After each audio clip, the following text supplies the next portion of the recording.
sports leader, Sactown Sports 1140. KHD 1 Sacramento, KYMX HD3. Live from Las Vegas for NBA Summer League, presented by Power Business Technology. The Carmichael Dave Show. He's on the microphone when he's not on the microphone. He's playing a song, and when he's not playing a song, he's on the microphone, and then boom! With Jason Ross. No, he didn't! Yes, he... From Las Vegas. Bump your booty out there, brother. And he's been doing that, I can tell you that. We will check in with him at 9. Chris Watkins at 8:30. We will have sound bites and reaction from yesterday's Summer League game. We will do that. Also had a chance to catch up with Neat Clifford. Little extended interview. We will hear that today. That'll come your way around 8 o'clock. So we have plenty to cover, and there's not many things worse than a bad regular season game. But you know what's worse than a bad regular season game? A bad Summer League game. We will break that down today because it was broken down for sure yesterday here in Las Vegas. One of the worst halves. I mean, it was awful. Like I think people that were attending the game that weren't attached to either the Nets or the Kings were just groaning at that game. Like, what are we watching? Got a little better, but at that point it didn't much matter. But we will discuss that again. Let's do it. You know what? I always say, why do people overreact? Go ahead today. Just make all your assessments. Overreact. Make all the judgments on the season, on that game, and let us have it. Let's go through it. We will be doing that today. As always, you can text us at 916-339-1140. Call us at 1-800-920-1140 as well. Same numbers. And join in on our YouTube chat. We are there. We are ready to go. We already have people checking in. MC is there. Ryan Coda is there. Man, is it? I don't know how you say it, but hopefully I'm saying that right. Is there. Others are there. Hit that thumbs up button while you're hanging out, and we appreciate that. So thank you for being there, as always. And we are just getting started here today. So for me, final day here in Las Vegas at the Summer League. It's been a long time here. I think it was 6 nights. A lot of basketball to consume and take in, but we're here, and the rest of the 1140 crew from that afternoon show and our digital team, they're out here in full force through the rest of the week. And so the coverage will continue.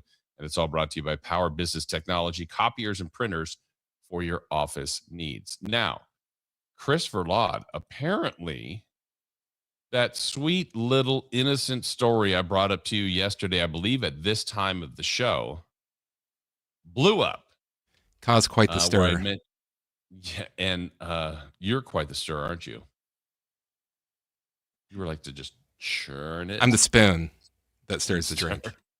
Yes. I was getting texts. I was getting tweets. How come you weren't involved in this team dinner? I'm like, wait, what is going on? Then I hear that it's, a topic of conversation with Matt and Kayla.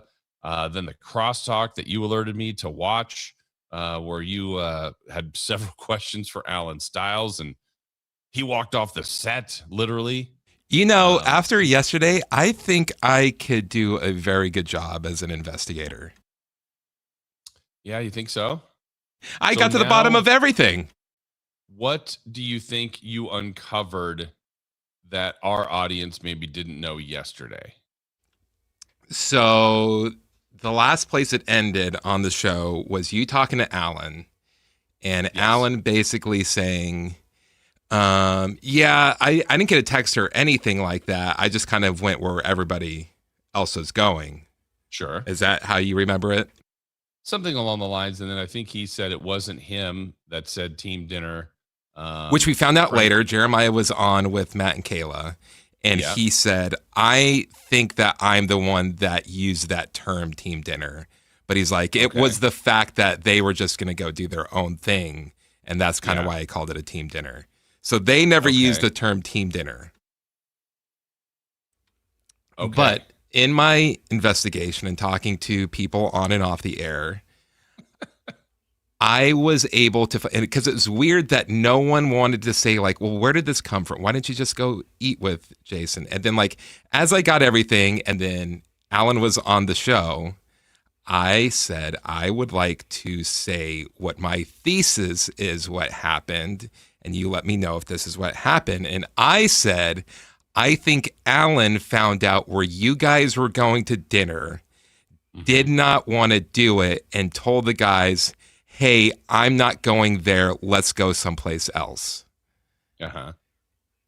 To which Alan said on the show, well, I'm not going to go to a chain restaurant.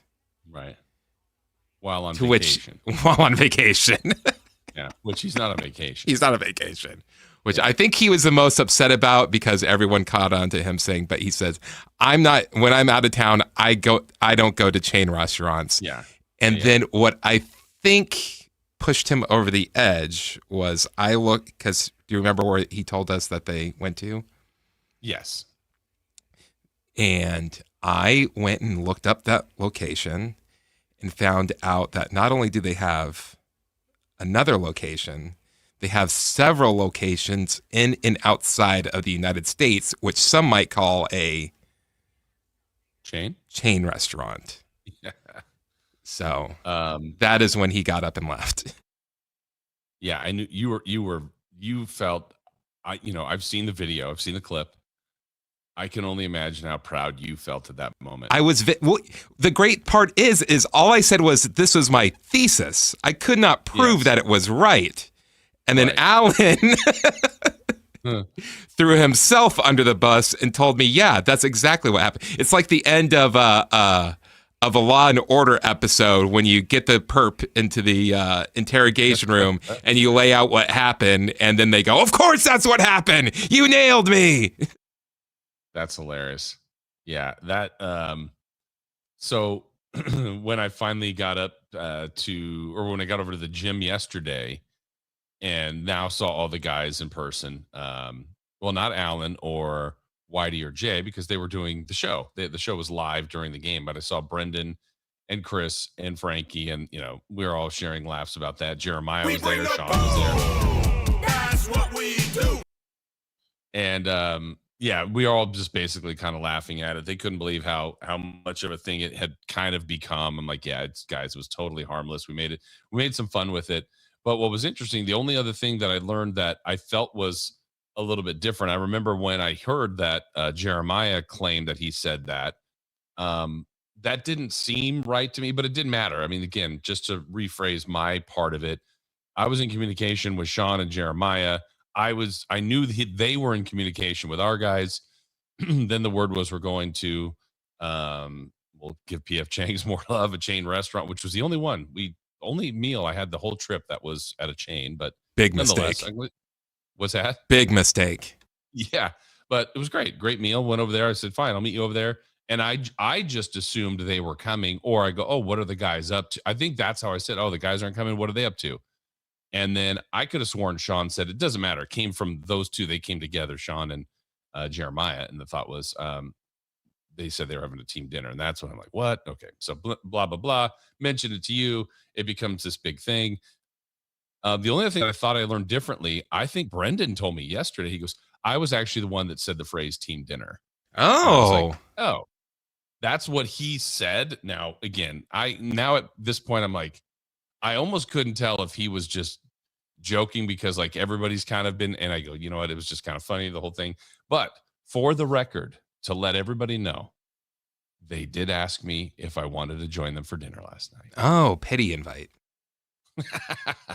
Did I go? No, I didn't. It just didn't work out. The way the game was at a weird time, 3:00. They all had to do a ton of work. I came back to the hotel to do work and pack and get myself together.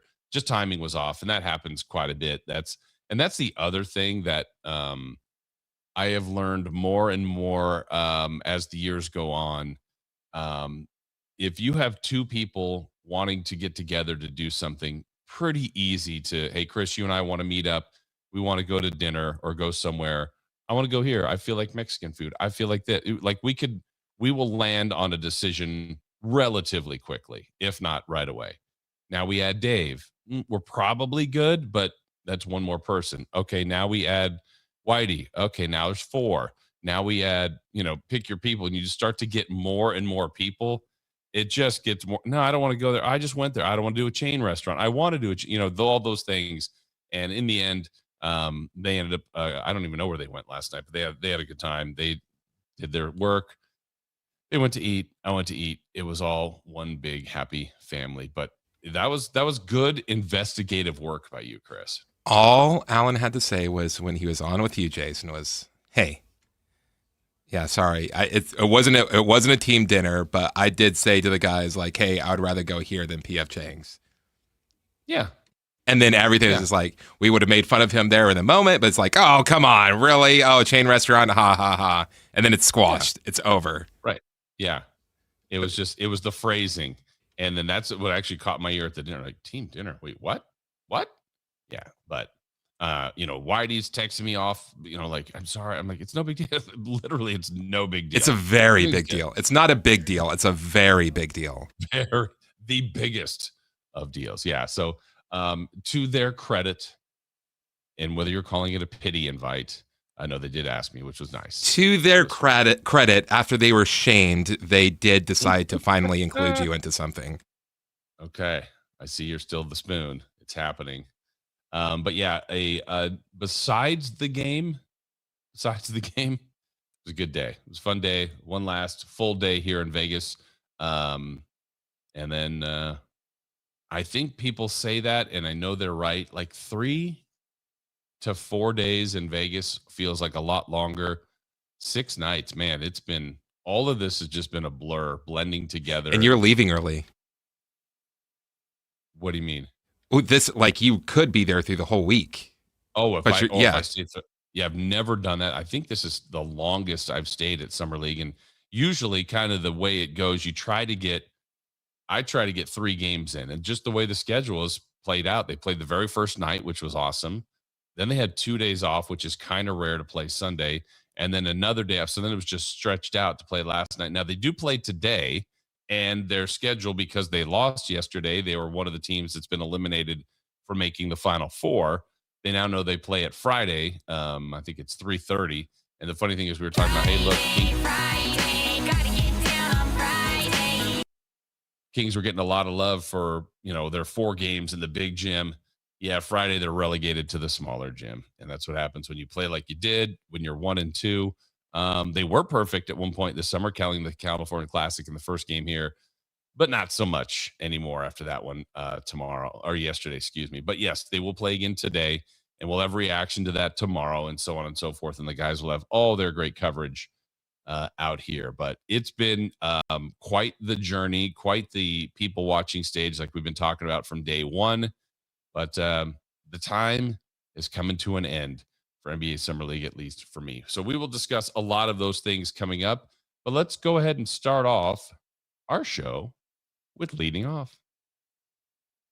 Let's do it. Leading off, the 3 top stories in the morning. Huge news. This is very important. Here's cut number 1.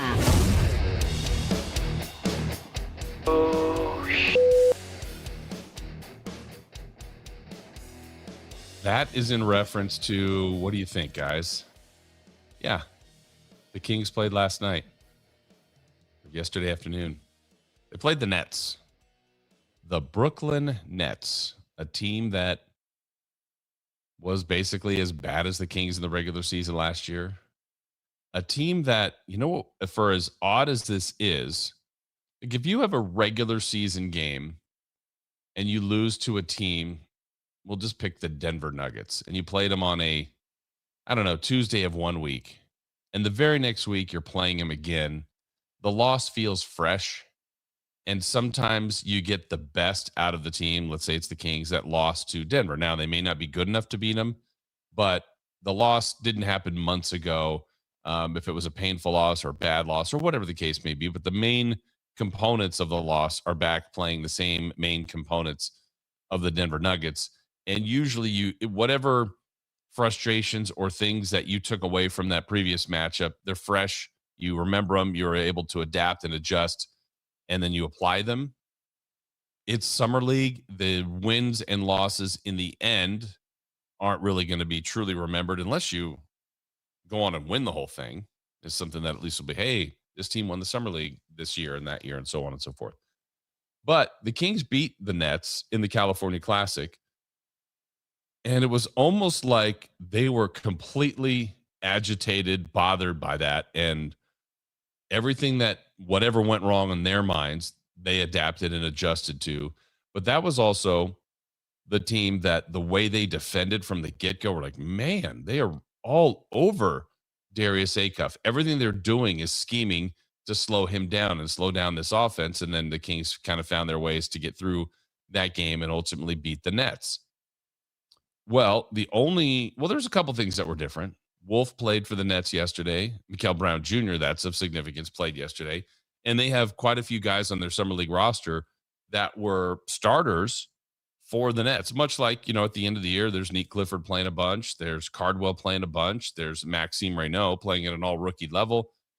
So they had quite a few of those guys, and they applied whatever was freshest in their minds and in their memories against the Kings, and there was just an edge to them.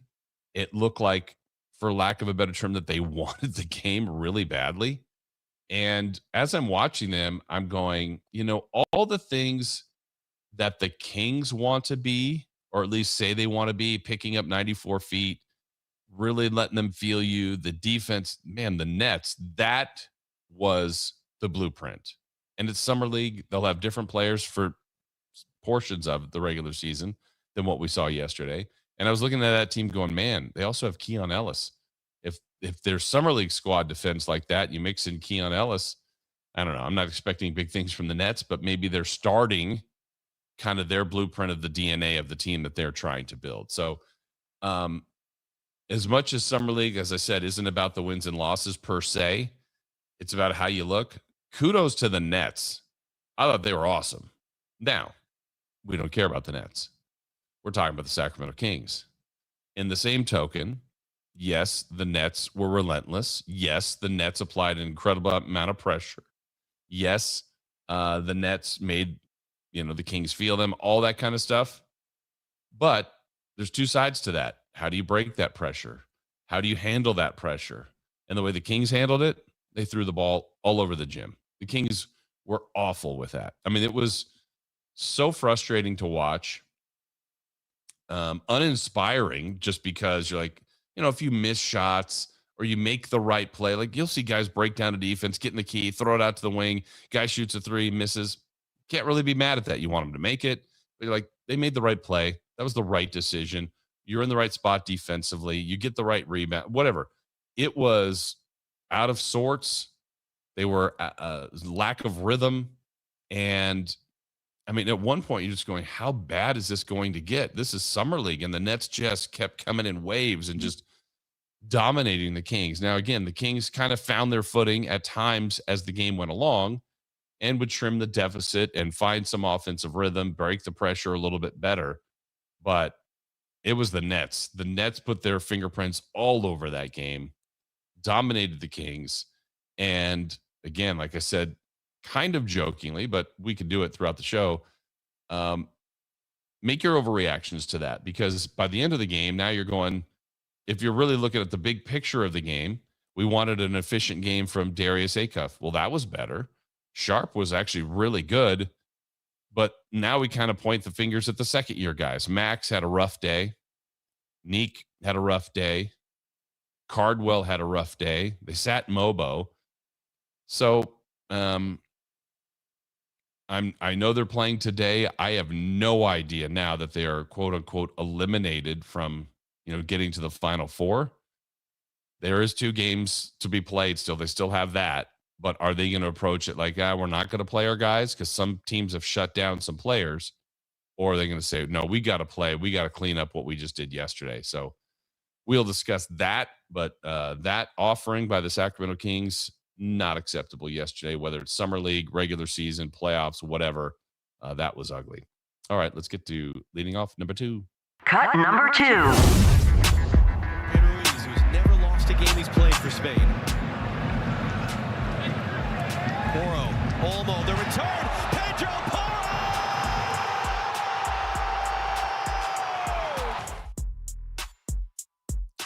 Well, my World Cup pick is gone. Chris, you said yesterday and who's hot. It was great. Who's hot, who's not. You mentioned how Spain was hot because maybe it was France was not hot because Spain keeps beating them. Well, they did it again. Remember when they did that 8 that one out time? of the 11 games that they've played. Remember when they did that one time? They kind of wanted to do it again. They did. And they did. Spain beats France, got the first goal. And again, that was another one of those matches where it's like the next goal is going to be critical because obviously if it's 1-1, here we go. Let's see what happens. But when that second one happened for Spain, you're like, oh man, I think this is a wrap. And it was 2-0 final, Spain beating France.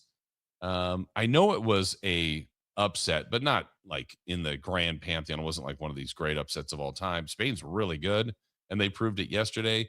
France was trying to get back to the Cup finals. And so 2-0 Spain with the win. And we've got more World Cup today for the last spot in the finals. England versus Argentina. I think I remember yesterday, Chris, you probably didn't really care who won on this one, but you're rooting for England, I guess. I guess.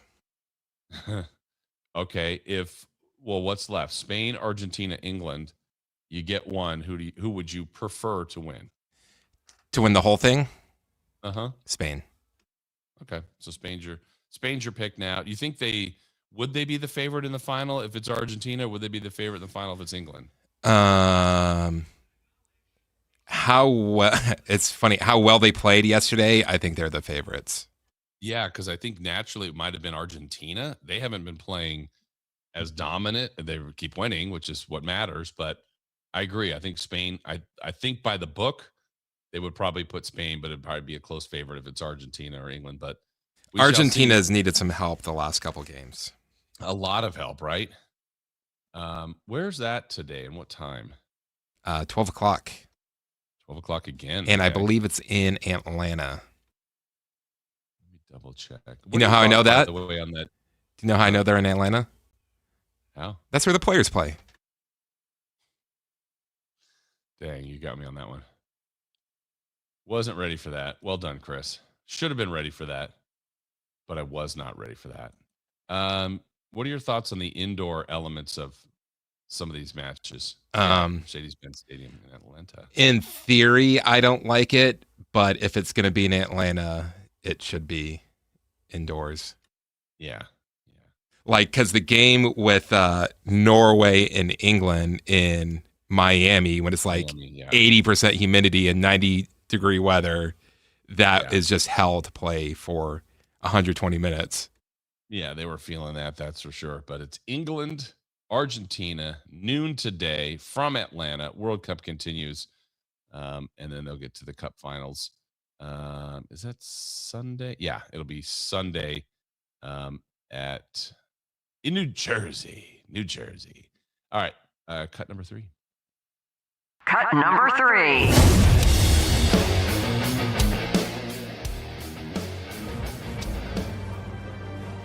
And when it's all said and done, what we've decided is that Boston and Sacramento will now play on Tuesday night for the championship.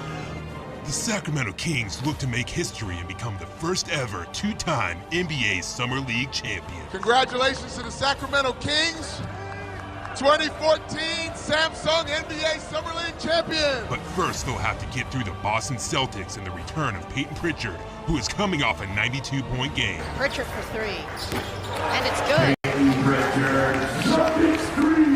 Even though the Kings will be shorthanded. Oh, Metu tried to take Omoruyi's soul, and we got a little fisticuffs happening here. We don't want to see that. They believe they have the personnel to force Pritchard to have an off night. 4.5 left here in the third quarter. Book night against off night. Book night. Mano y mano. Advantage off night. He's just too strong. Some are saying, since this game doesn't actually count, what exactly is your motivation? Motivation? How about 2 Summer League championships in the past 7 years? Right, but still the game doesn't count. Doesn't count? How about 2 franchises with the combined 18 NBA championships going head-to-head to determine who the greatest team of all time is? Does that do anything for you? This is history in the making. You're going to want to tell your grandkids and their grandkids and their grandkids. Tonight, the Kings will try to answer the age-old question. What happens in Vegas? A championship trophy coming back to Sacramento. First step, Summer League championship. Second step, NBA world champion Sacramento Kings. You feel me? Yeah.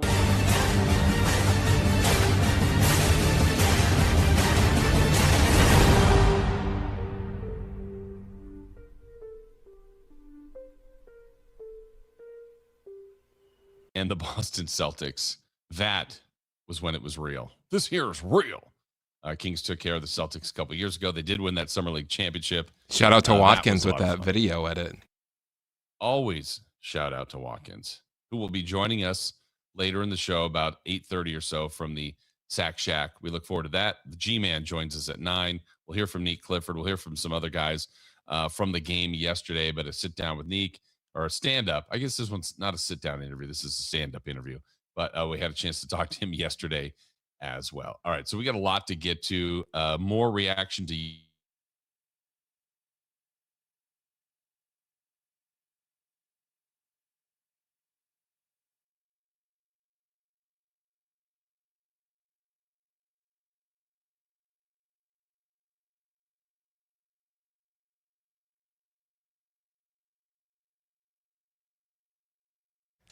Well, we lost Jason Ross right there. We're going to go to a break real quick, and hopefully he will be back after this.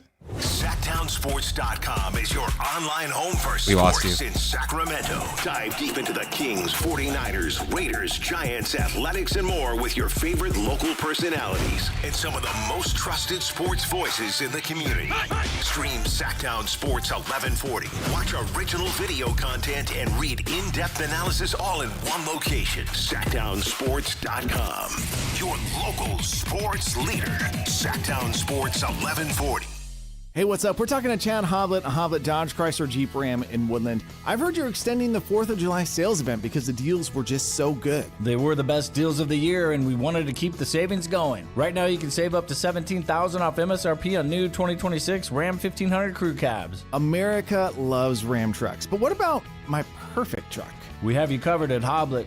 We are truck people, so you won't find a better selection of new Rams with the features that matter anywhere. Plus, with almost 600 new Rams available, your Ram is waiting at Hoblet. Just one of the reasons Hoblet is consistently one of the top Ram dealers, not just in California, but the entire nation. Search, select, and save through our whole inventory at HobletDodge.com. Unbeatable prices, unbeatable selection, nobody beats Hoblet, period. 17,000 total net savings after $41.62 dealer discount and $11,338 factory incentive. Incentives may include 15% below MSRP incentive, 1,000 Hoblet trade-in assistance with eligible trade, and 500 military bonus or first responder bonus for eligible members. 10th net savings, sample VIN 390660. See dealer for details. I'm Boomer Esiason. My mom died from cancer. She was only 37 years old. She didn't have life insurance, and that was devastating for my family. That's why having life insurance is so important to me. Ethos makes it fast and easy. Get a quote in seconds, apply in minutes, and get same-day coverage. You can get up to $3 million in coverage with no medical exam. Get your free quote at ethos.com/music. That's ethos.com/music. Paid spokesperson. Time spent on application may vary. Online health questions required. Today, we tip our wrench to Rock Auto customer Jeremy. I've been a RockAuto.com customer for over 15 years, and now even my kids order their parts there. Prices are always far lower than the local auto parts store. Selection is massive, and the site makes it unbelievably easy to find exactly what we need. Every order shows up fast, and the quality is always top tier. RockAuto.com has earned my trust for life, and I highly recommend them. All the parts your car will ever need, Rock Auto. And we're live from the living room as Doug eyes up the matchday spread. He's reaching for the buffalo wing. Perfect. Hang on, what's this? Oh, he's gone for a can of Pepsi too. Incredible. What a finish. Sensational combination. Look at the delight on his face. There's no doubt about it. It just tastes better. Match days deserve Pepsi. Food deserves Pepsi. Grab a pack of Pepsi Zero Sugar for today's match. It's poetry in motion. Progressive presents the Museum of You. We begin our tour with a unique piece, a relic from the early big screen television era. Remarkable. Next, we find a juicer, which historians believe has only ever been used once. And finally, compact discs from the emo era. A rare find indeed. Some things should be history, but until then, you could protect what's important to you and save by bundling your auto insurance with a renter's policy from Progressive. Progressive Casualty Insurance Company affiliates and other insurers. Not available in all states or situations. Get in the zone, AutoZone. Summer's finally here, and we're kicking it off with a whole lot of free. Free brake pads with Duralast rotors. Free oil filter with 5 quarts of oil. Free Armor All wipes with Armor All glass cleaner, and more. More free, so you can have more summer. Celebrate free at AutoZone. Now through July 27th. Restrictions apply. Get in the zone, AutoZone. Country in the Park 2, presented by your California Army National Guard, October 23rd at Heart Health Park at Cal Expo with Bailey Zimmerman, Russell Dickerson. Plus more. Enjoy line dancing, live DJs, mechanical bull, and food trucks. Tickets start at just $70. Country in the Park 2, October 23rd at Heart Health Park at Cal Expo with Michelob Ultra, the California Office of Traffic Safety, and Caltrans. More info at CITPFest.com. Progressive presents the Museum of You. We begin our tour with a unique piece, a relic from the early big screen television era. Remarkable. Next, we find a juicer, which historians believe has only ever been used once. And finally, compact discs from the emo era. A rare find indeed. Some things should be history, but until then, you could protect what's important to you and save by bundling your auto insurance with a renter's policy from Progressive. Progressive Casualty Insurance Company affiliates and other insurers. Not available in all states or situations. When you see this in your kitchen, the stainless steel fridge is covered in fingerprints. you hear this. Leslie, people are going to think you were raised in a barn or by wolves, or raised in a barn by wolves. Fortunately, Wyman Stainless Steel 3-in-1 cleans, shines, and protects to give you the best shine. A spray and a wipe will have your fridge shining like a mirror. Wow, my fridge looks brand new. Your fridge looks amazing, Leslie. Sorry, I was being a little dramatic earlier. Your kitchen says a lot about you. Let it brag with Wyman.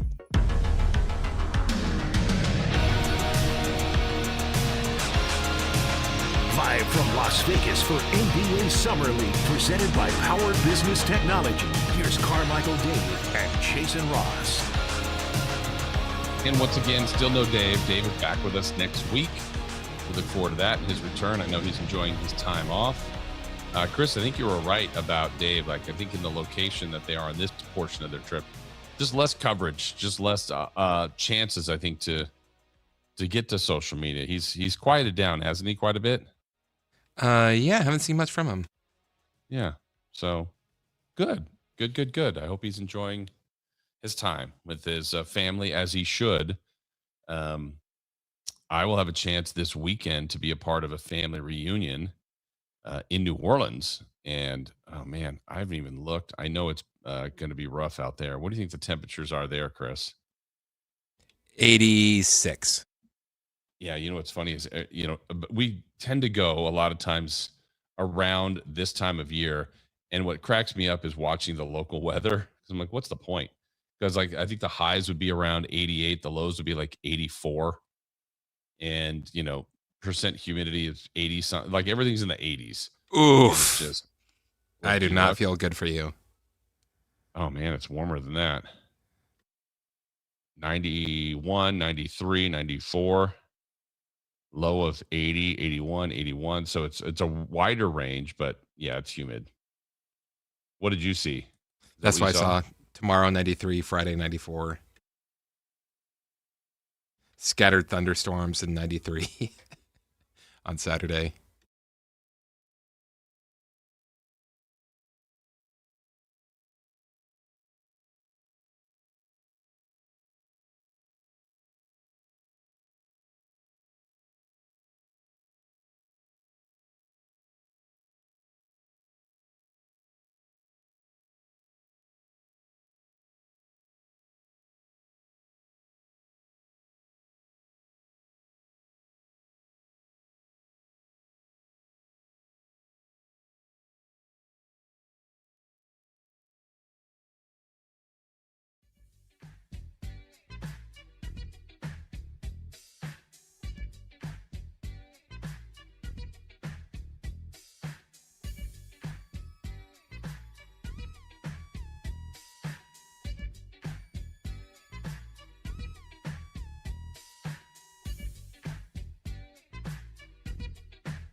think we're back.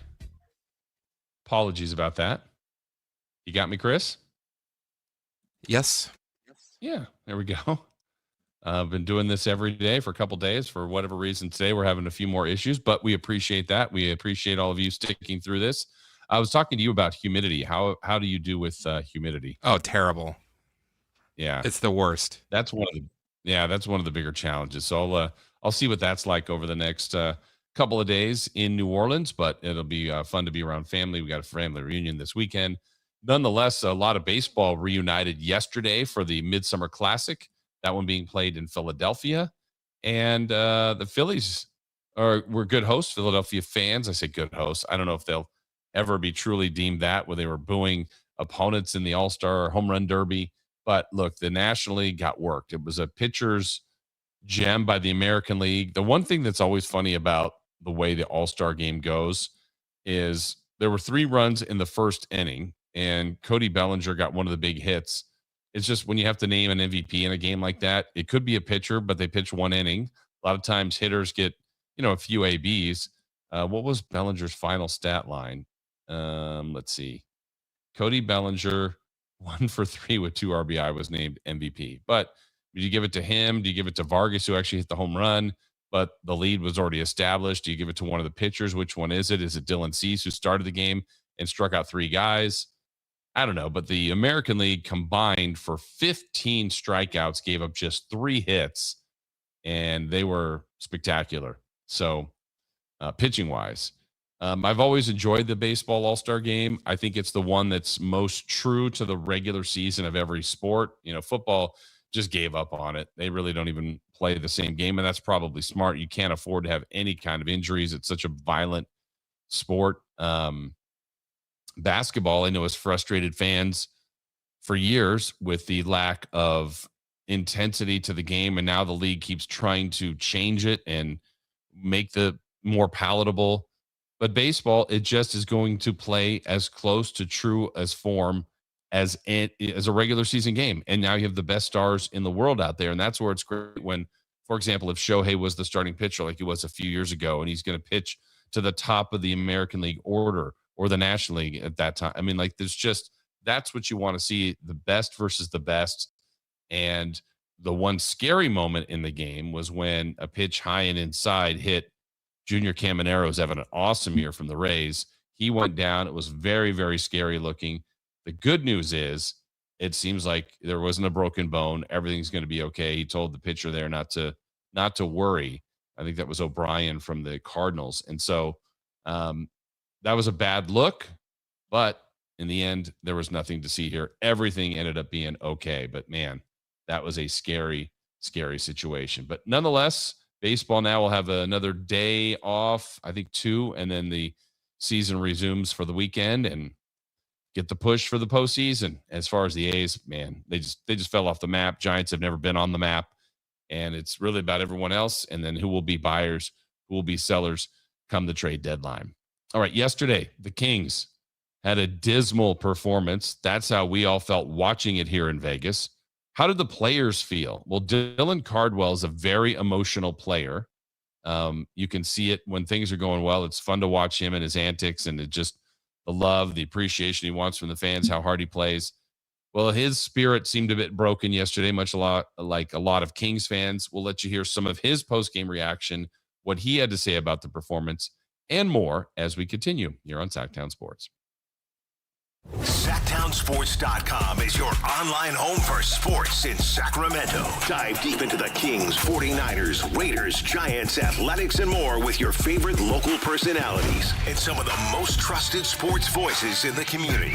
Stream Sactown Sports 1140. Watch original video content and read in-depth analysis all in one location. SactownSports.com.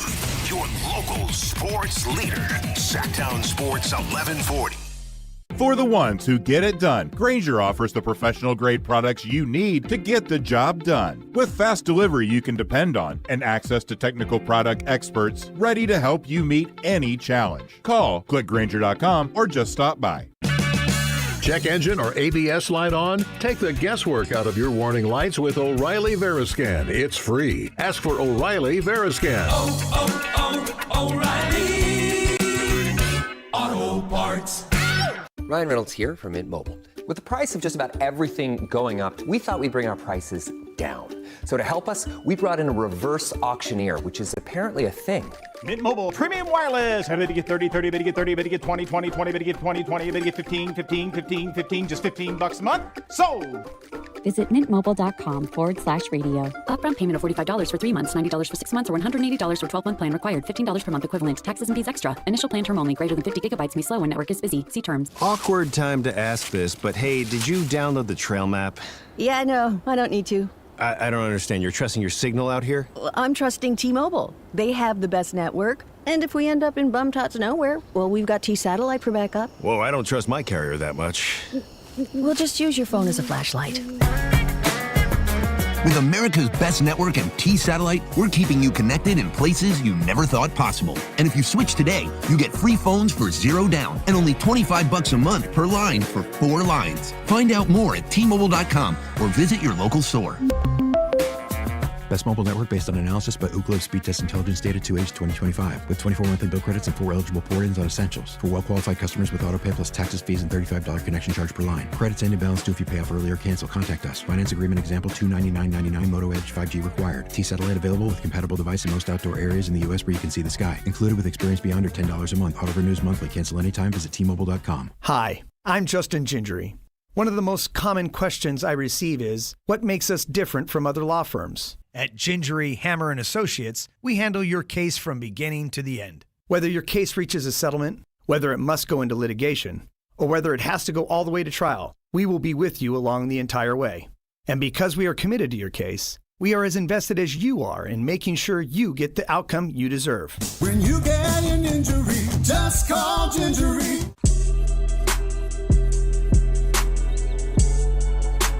Live from Las Vegas for NBA Summer League, presented by Power Business Technology. Here's Carmichael Dave and Jason Ross.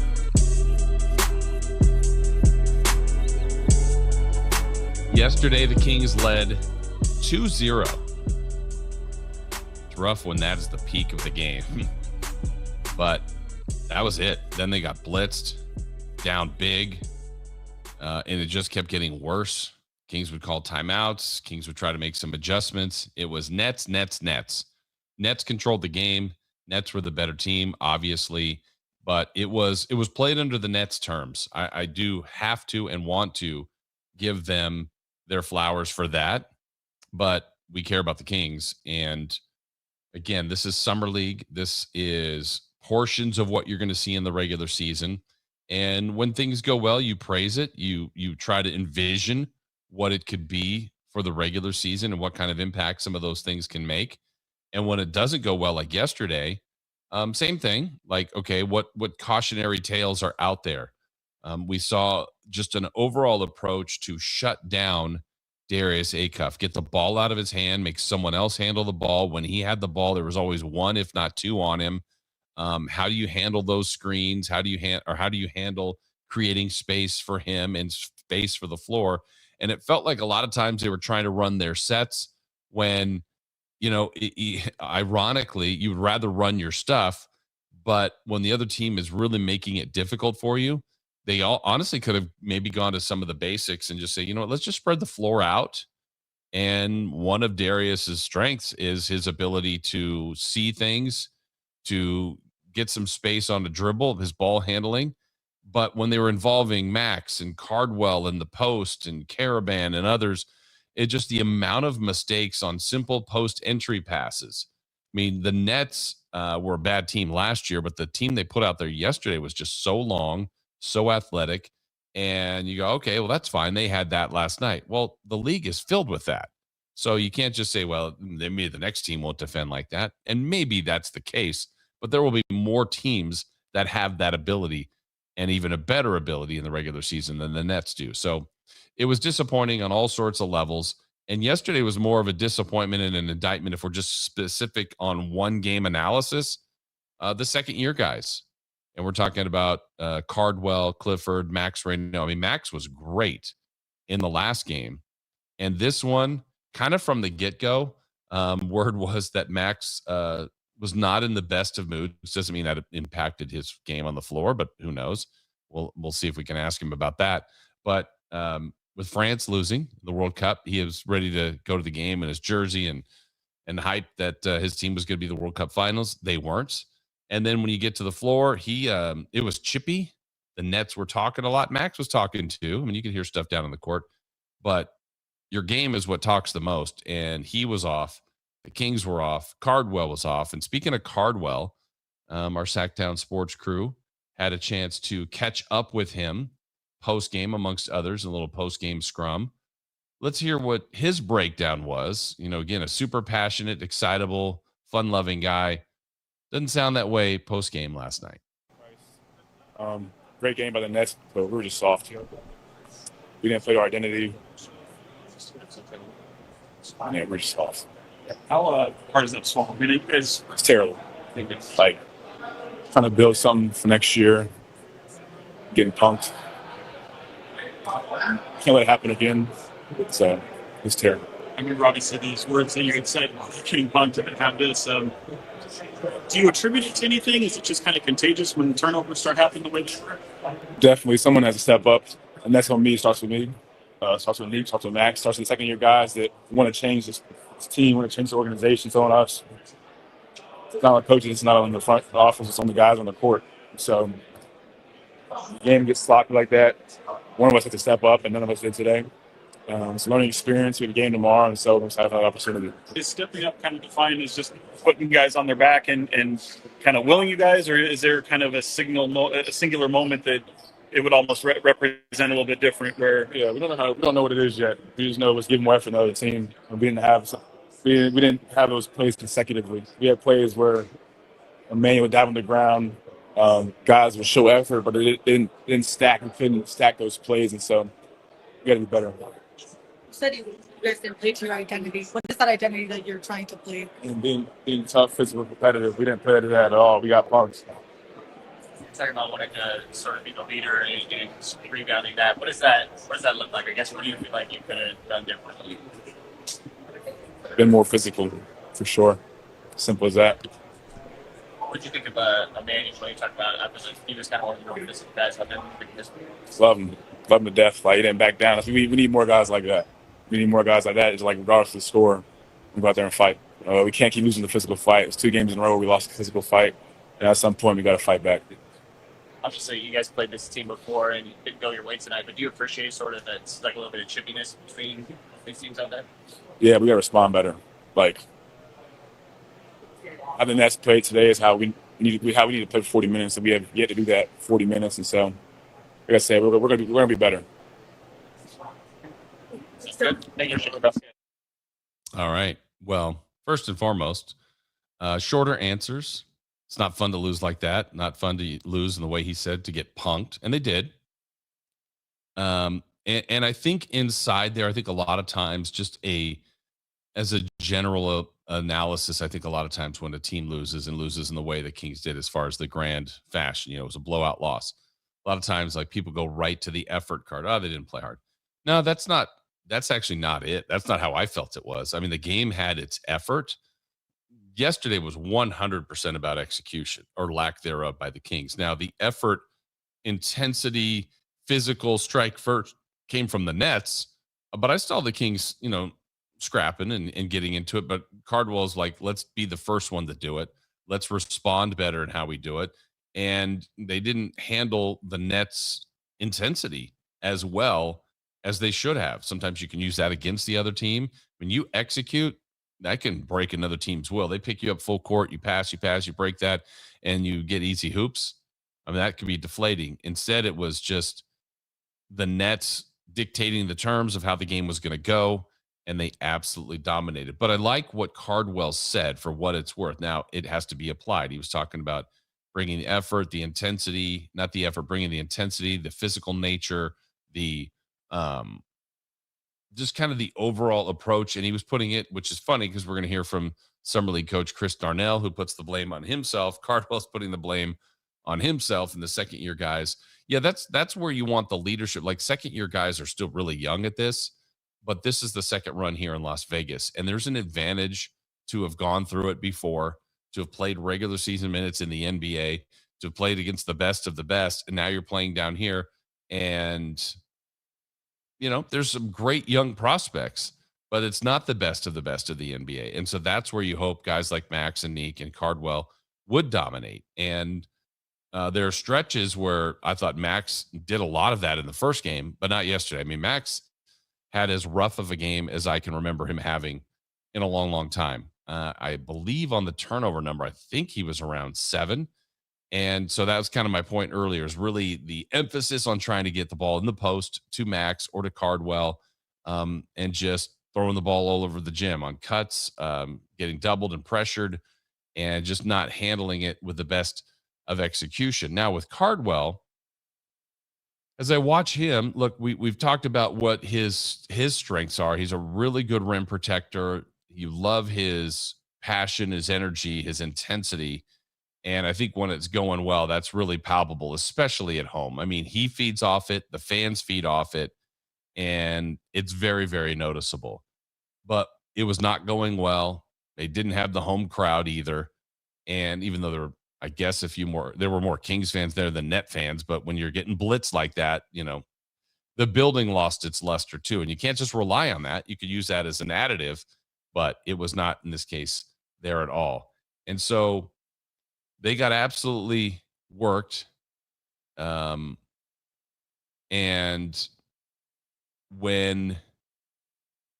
to me, it's the response. And in this case, the response was coming off their first loss, right? They had won the 3 games of the California Classic, for whatever that's worth, won the first game here in Vegas, and lost for the first time. And the Wizards got them. The Kings had a bad second quarter. Fine after that, fine before that, actually.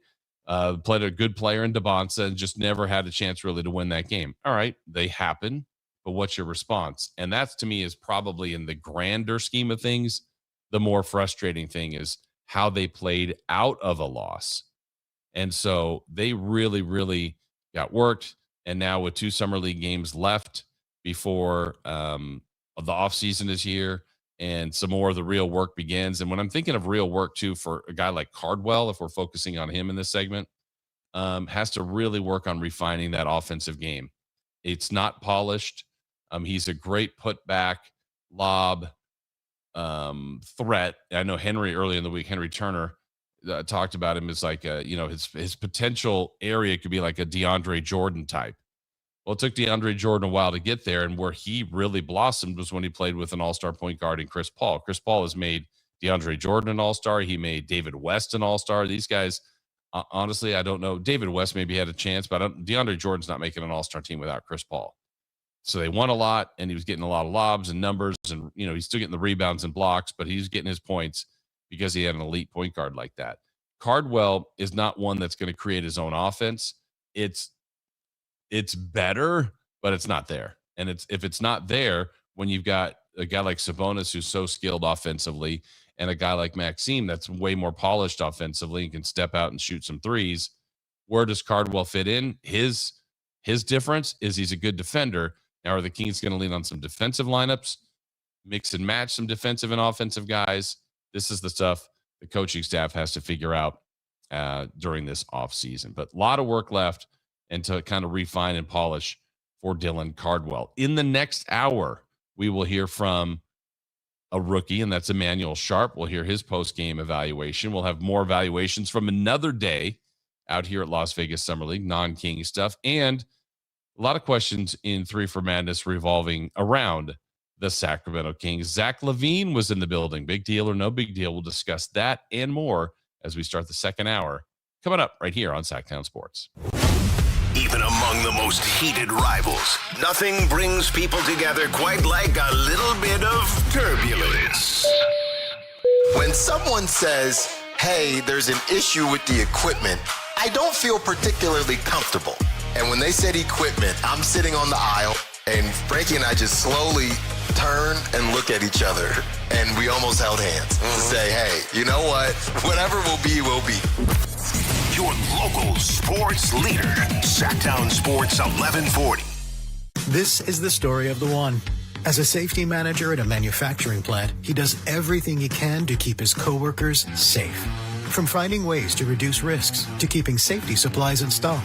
And for that, he relies on Grainger, Grainger offers a broad range of quality products and next-day delivery, so he can always play it safe. Call 1-800-GRAINGER, click Grainger.com, or just stop by. Grainger, for the ones who get it done. Sacramento weather is brought to you by Bonnie. I'm Tamara Berg in the KCRA 3 Weather Center. It is Wednesday. It was hot yesterday. Today we're going to do much of the same. Be prepared for the heat. The morning even running a bit mild. As we get into the afternoon, plan for highs in the range 100 to 105. Get the latest forecast on the KCRA 3 News and the KCRA 3 app. Oh, the Sacramento heat. Right now, get your AC professionally tuned up for as low as just $59 and enjoy your summer nice and cool.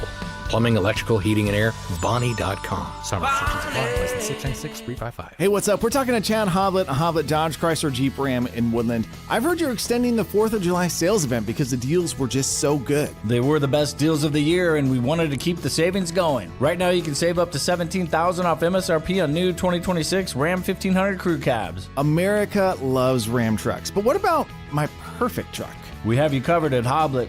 We are truck people, so you won't find a better selection of new Rams with the features that matter anywhere. Plus, with almost 600 new Rams available, your Ram is waiting at Hoblet. Just one of the reasons Hoblet is consistently one of the top Ram dealers, not just in California, but the entire nation. Search, select, and save through our whole inventory at HobletDodge.com. Unbeatable prices, unbeatable selection. Nobody beats Hoblet, period. 17,000 total net savings after $41.62 dealer discount and $11,338 factory incentive. Incentives may include 15% below MSRP incentive, 1,000 Hoblet trade-in assistance with eligible trade, and 500 military bonus or first responder bonus for eligible members. 10th net savings, sample VIN 390660. See dealer for details.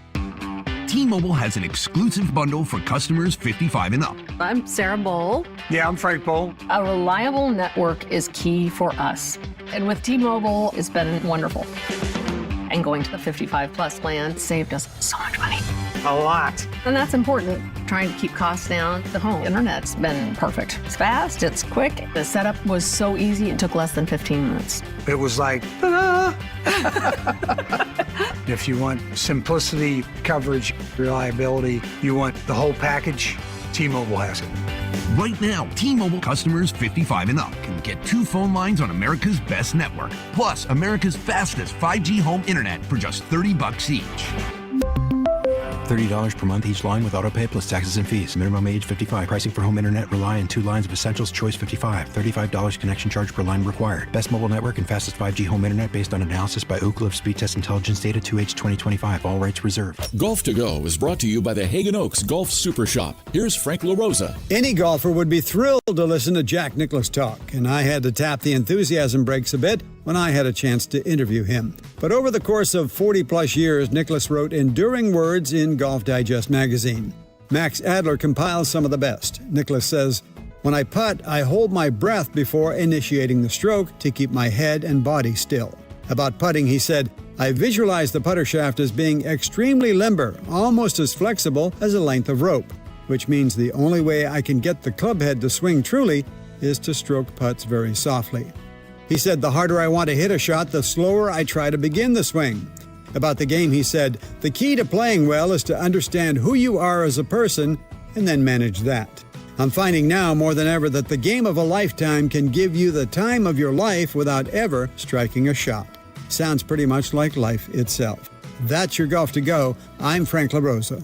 Card collectors know there's nothing as special as a rare one-of-one card. And now you can hear a very rare one-of-a-kind sports card show right here on Sactown Sports. Whitey Gleason here inviting you to join me and Mr. True Sports Cards himself, Imran Pilati, for the True Sports Card Show every Saturday morning at 10 on Sactown Sports. It's the only sports card radio show in the nation. For all your hobby needs, get to True Sports Cards, 6661 Stanford Ranch Road in Rockland. And for hobby, insight, and fun, join us for the True Sports Card Show Saturday mornings at 10 on Sactown Sports. KHTK HD1 Sacramento, KYMX HD3 Sacramento. Sactown Sports, 1140, your local sports leader. Live from Las Vegas for NBA Summer League, presented by Power Business Technology. 3 questions, 3 answers. It's 3 for Madness on the Carmichael Dave Show with Jason Ross. Here's question 1. All right, we're going to get to 3 for Madness here in just a moment as we start our second hour here of the show. Again, we appreciate you guys being here with us. 916-339-1140 text line You can call in today as well, anytime you'd like. That number, or 1-800-920-1140. Also our YouTube chat. We got our groups in there. A lot of debates going on in there today about this Kings squad. It was a rough performance, and it's triggering some opinions, and we get it. That's what it should be. And, you just hope they're kind of sane and rational, and I'm guessing they're not, some of them, and that's okay. It was not a good performance. There's no other way to say it. Setting up some more of the show for you today, we will have Chris Watkins joining us at 8:30 from the Sack Shack. We also will hear from Nick Clifford. I had a chance to go one-on-one with him. He blocked my shot, but I did get an interview with him at 8 o'clock. And then also at 9, the legend, the longtime voice of your Sacramento Kings, the G-Man, Gary Gerald. He was in attendance. Chris, we talk about that a lot. I know Dave does too. It's like when you're disappointed, but they disappointed the G-Man. And no one likes to do that. It was a rough watch yesterday, that's for sure. So a shameful performance. Yeah, he's right. He is right. He knew it. It's almost like he knew it. So he was there watching. Bob Gerald was in attendance. Bob will join us later in the week. He's been out here all week, and friend of the show and great contributor. So we will check in with Bobby G later in the week as well. But it was rough. And so let's kind of dive into that a little bit more with 3 for Madness question 1. Jason. Yeah. You and the Sacramento sports crew were courtside yesterday to watch that Kings game. How are you feeling while watching that? I don't know. I got to get the proper descriptors, but it was beyond disappointing. It was frustrating. It was I don't know. It was one of those things where you're going, and I said at the beginning of the show today, it's rough to watch bad regular season basketball, but watching bad summer league basketball is tough. And you just kind of go into the game, I don't know, with some anticipation to see how they'll respond after the other loss the other day. And just to watch them do things that you're almost just befuddled. You're going, what do you see there? Why are you making that pass? And it wasn't about missed shots or missed layups, missed dunks, missed terrible defense. I mean, there's elements of all of that inside every game, but it was almost looking like at times that they just couldn't function. And it was a helpless feeling. And you go, yes, the Nets are making the Kings do some of this, but the Kings were self-inflicted with so many turnovers. Now, there'd be an isolated play here or there where you go, wow, that was a beautiful drive by Acuff, or nice looking offensive sequence. There was one of the most incredible plays I've seen, to be honest. It was right down the sideline, or the down the court from us, and a play where Emmanuel Sharp was falling down while guarding a defender and kind of reached across his body, poked the ball away, and somehow it stayed in bounds, and the Kings got the steal. It was just an incredible play to see in person.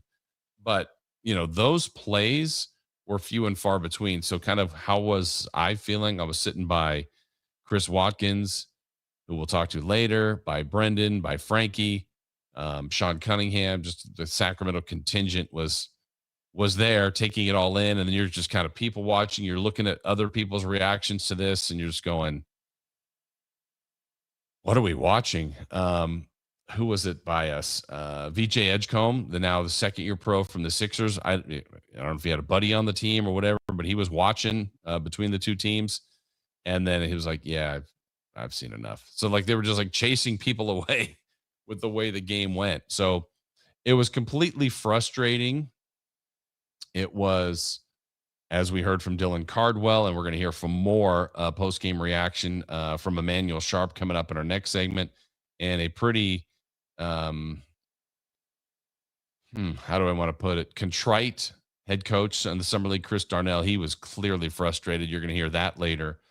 And yeah, I think you've got to take some of the approach that you would have of the regular season, because when the words that Scott Perry, that Doug Christie, that others will say, and it's kind of the buzzwords all the time, is culture.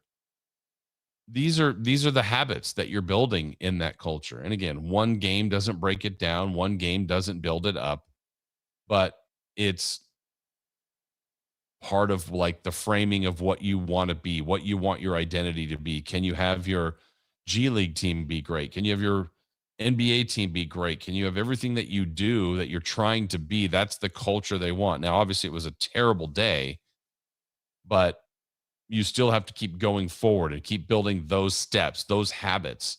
And a lot of the things in the habit mode from yesterday, just they were gone. They weren't there. And the performance followed suit. So it was a tough watch.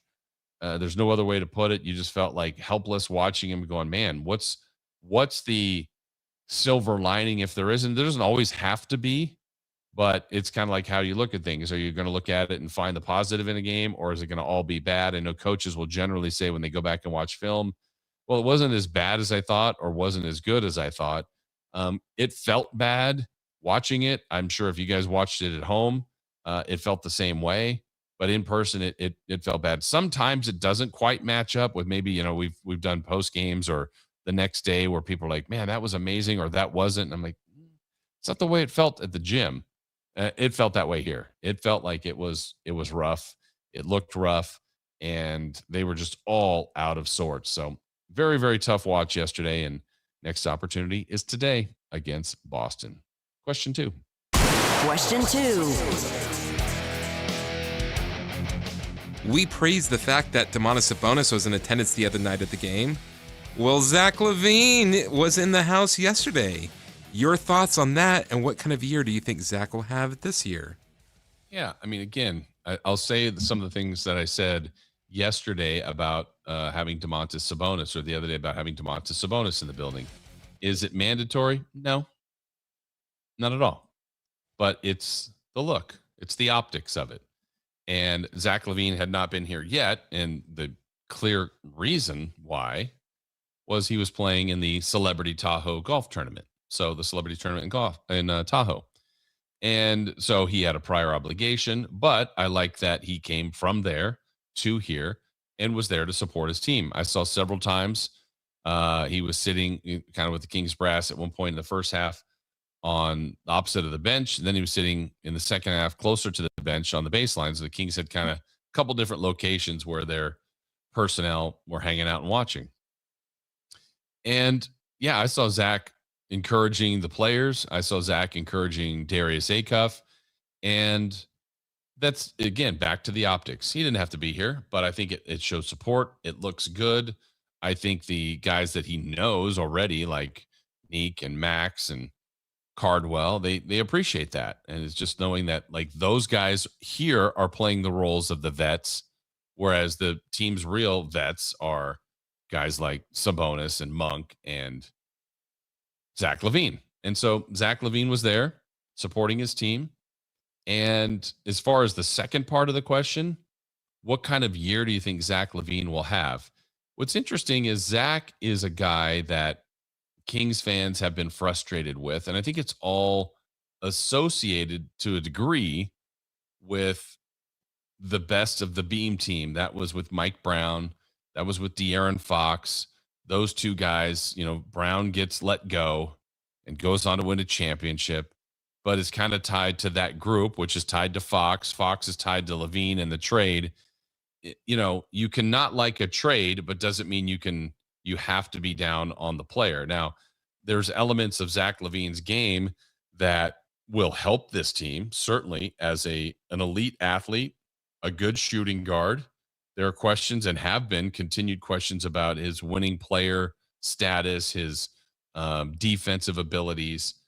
But I do want to see how his offense can relieve some pressure from Darius Acuff. We are seeing nothing but pressure being applied to Darius Acuff. And to be honest, at times that's tough to watch, but also in the long term, I wonder how much that's going to help him. It doesn't appear like it's derailing his confidence in any way, shape, or form. This is a confident player, which I love. His demeanor is probably the best thing about him at this present moment. And if he can pair that demeanor and that unflappable, like, I don't care what you do to me, nature and confidence with the comfort and finding his way in the league, then they're really going to have themselves a player. He's not there yet, but he's got to go through it. He's got to go through it right now. And I think this is especially tough doing it in the summer league when he doesn't have the same kind of weapons around him and what other teams are attacking him with. I mean, literally, Brooklyn was either 2 on him right away or doing what they could to deny the ball. And all the stuff where the Kings would talk about guarding 94 feet, that's what Brooklyn was doing. And so the Kings would counter at times playing 2 point guards, even 3, so that he could be off the ball and they could find him in other ways. And as the game went along, as far as the offensive game goes, Acuff had his best efficiency numbers. That's what we were all waiting for, right? In a game where the team was absolutely awful, there were some things there from Acuff that were encouraging. Now, that being said, this is about like what will Zach LaVine, Sabonis, Murray, Hunter, Monk, guys that have been in the league a little bit, I think they can all help relieve a little bit of pressure of Darius Acuff, of pressure off of Darius Acuff. I think that's going to be important for him in his growth. But also, I think it's, like I said, important for him to go through this to see how he can handle the kind of pressure that a team like the Nets applied. But Zach LaVine,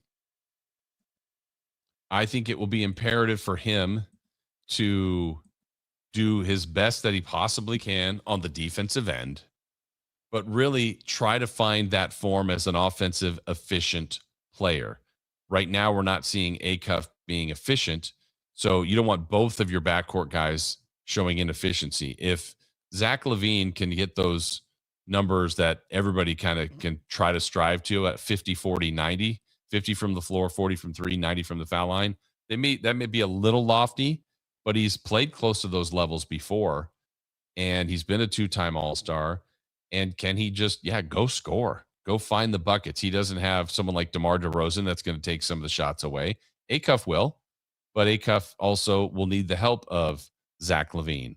And to have Sabonis back in the mix, we still haven't really seen those two guys play together that much. And what could that look like?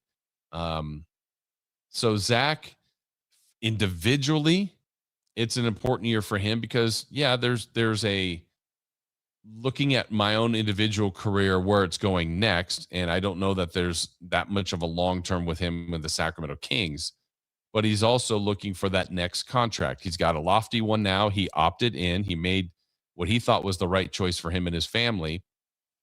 But I would say this, on the Kings side of things, they will play him, but they don't owe it to him because he is in the final year of a contract to go, hey, look, you opted to stay here. We appreciate that. We are going to utilize your talents. But if you are not performing, it's not it doesn't have to be in our interest to go, you know what, just because we're paying you that much and you're trying to likely play for your next contract, they don't owe it to him to play him. They owe it to him to play him if he plays like the all-star 2 guard that he's been. And so the one thing, we've talked about this a couple times, that will truly be interesting is Malik Monk can play in the backcourt. Sharp right now is showing that he is the type of player, when you hear the pillars and the culture building and what Doug Christie's DNA is, that fits Scott Perry's pillars and certainly someone like Doug's DNA. He's younger, less experienced. He shot the ball really well yesterday, and he gets after it defensively. Not suggesting that he should start ahead of Zach LaVine, but Zach LaVine's he's going to have some people pushing him. And I think competition in practice will be healthy. Competition in games is always healthy. And competition amongst your own team. These are good things. So to me, Zach being there, long and short of it, was good that he was there. I'm glad he's supporting the team. He's ending in the final year of his deal. Could be a guy that's traded at some point in the season. Could be a guy that plays all the way through. And then it was kind of like, thank you for your time and your service, but I just can't imagine a scenario. This could be wrong, but right now, if I was leaning, I think this is the last year of Zach LaVine as a King, probably for both sides, right? I mean, Scott Perry didn't trade for him. He famously had some quotes about him before he got here. And I don't think they dislike him. There's nothing against him personally, and there's nothing really against him as a player. It's just you can see them trying to get into a younger realm, and they're not there yet. They're not yet there yet. Some other younger guys are showing some promise, but also some vulnerability, which is what you have in younger players. and some of the veterans are taking up a lot of the salary cap. So there's still some more cleaning to do in the breakdown of the Sacramento Kings. All right, question 3. Question 3. Kevin Durant took shots at both Colin Cowherd and Nick Wright on his Instagram account. Athletes taking shots at the media, fair or foul? I know you're going to have a thought on this, Chris. What do you think about that? Just premise in general. By the way, the way Durant did it, went to Instagram, and kind of you'll see like sometimes when they'll have a picture of like 5 NBA legends, you're like, one's got to go. And then you're eliminating like between like Shaq, Kobe. I mean, just like amazing players. Like none of these guys need to go. But it was kind of like that. There was a bunch of media figures. Which one's got to go? And the Durant, take that bleep Colin Cowherd or bleep Nick Wright or whatever he added to his Instagram. Like that guy's got to go. What do you think about that? Just premise in general. I think it's case by case. Ironically, what do you mean by that? Well, like if someone takes an unfair shot at somebody, I think you should be able to come back at them. But I think, but then you've got Kevin Durant, who appears to live on social media, but pretends that he's not on it. I think he needs to step away from social media. Yeah. But at the same, I say that, but at the same time, what he did of just turning it on its end and doing what everybody else does to athletes, and then him, I don't think that was that bad. No, I don't think it was bad at all. Kevin Durant's an interesting case study because you're right. He's had burner accounts. He has seemed to be bothered publicly and maybe not as publicly about what people say about him. I would love to just say my opinion. This is me. Like you said, Chris, stay off social media. Where's the win here? Why do you care what people say? But I think people do in general. Like, I think that's the easiest thing. Who cares what they say? Well, they are talking about you positively or negatively. I don't think you can tell someone how to feel. If it bothers them, it bothers them. You can tell them, try not to let it bother you, but a lot of times that's what goes on. But I'm not a fan of the interaction overall. But also, you're right. Media can just come in and take free shots and run away in some sense. And where I would say the case by case part, Chris, that I appreciate that you said, because I think about this is on the flip side where there's been a couple things lately from someone like Stephen A. Smith where it's almost like he's challenging the athlete in question. Just like, do you know who I am? Do you know what I can do? And then I'm like, well, what are we doing here? Are you trying to ruin someone's career? What can you do? What are you trying to do? You don't want to get into this with me. That kind of thing. I don't like that when media people like are ready to battle. And Stephen A. Smith doesn't need more attention, but I never liked when he started doing that. Now, if he's paid to make his opinions, you could disagree with his opinions, but when he's starting to go back, I feel compelled to say this, and he goes on his own time. And like, I think who was he going after? Like Jaylen Brown and a few other people. It's like, come on, guys, what are we doing here? I don't like that when media people do that. But when athletes have the forum, which they do, and some will just completely stay away, and that's fine. I mean, I think it's also the same with anybody on social media, and that could be a athlete, an actor, a singer, a famous figure that, someone just comes attacking them. Then you'll see people famously clap back, and they can get praised for that. Maybe that's what the person wanted. I don't know. I never know what the intentions are of someone that's going after you. Now, in this case, this is media people, and they're paid to make an opinion. But I find it interesting. Chris, do you think Durant is like the poster child that seems to be most bothered or most impacted by what people say about him? Oh, is yeah. there someone else we're missing? No, I can't think of anybody. Because he's the one that feels like goes after people, and he'll go after just like a random fan that's got like 30 followers. Yeah. Yeah. Where, we wouldn't have really known about that unless Durant made it a thing. And now Durant sees it, obviously. The fact that athletes may get burner counts, that's wild to me. That's wild to go to that step, because now you're trying to do that to what? Protect your image. It's like, oh, I don't want this person. I don't want them to know that I'm going after them or saying these statements. But then if you get identified that you have a burner account, it's like, man, what are we really doing here? But in the grand scheme of things, yeah, I mean, it's not going to bother Colin Cowherd any. It's not going to bother Nick Wright any. And here's the thing, too, is you just like put them up. You like, people are now, we're talking about Colin Cowherd and Nick Wright when we weren't going to talk about Colin Cowherd and Nick Wright. Not at all. You're right. Not at all. We weren't even going to, I mean, it was just another topic of, here's an athlete that, yeah, they have the right, they have the freedom, they have the ability. And we, this goes without saying, we've progressed in some sense, and maybe we've regressed in others, but the way it used to be back years ago was really that there were columnists, there were beat writers, like the stuff that you would hear said about athletes was basically done in print, in an article, on the newspaper.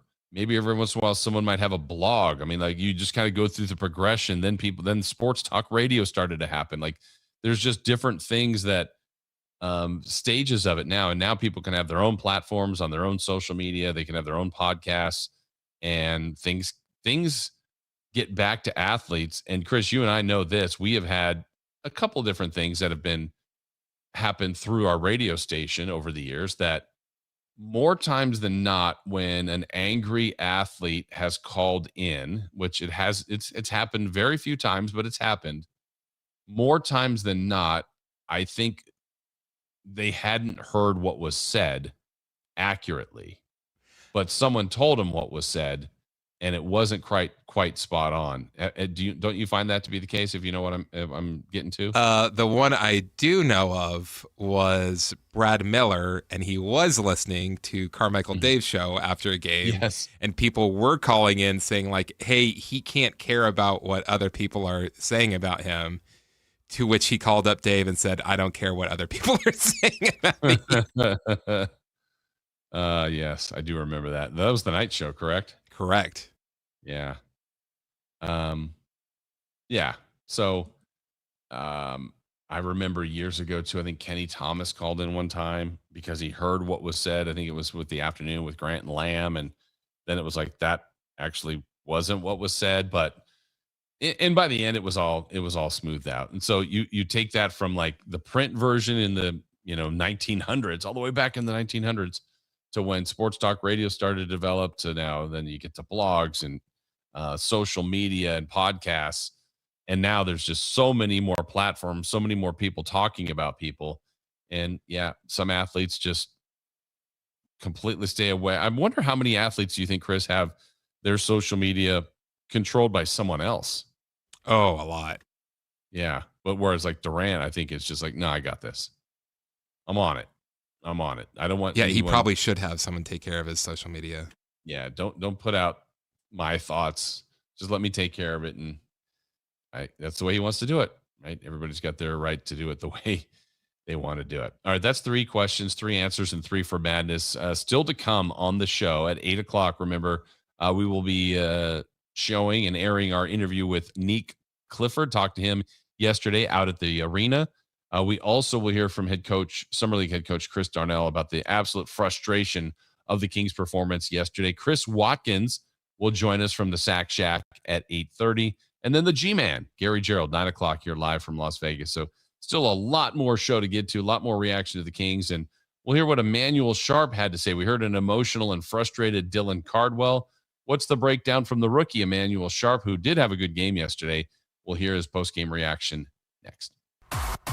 Like and subscribe to the Sactown Sports 1140 YouTube channel at Sactown Sports 1140 to get the Carmichael Dave Show with Jason Ross, Matt and Kayla, and the Drive Guys with Kevin Gleason and Alan Stiles on demand and at your fingertips. Get your fix of the Sacramento Kings, 49ers, Giants, Athletics, NFL, NBA, and the latest in sports and entertainment all in one place at Sactown Sports 1140 on YouTube.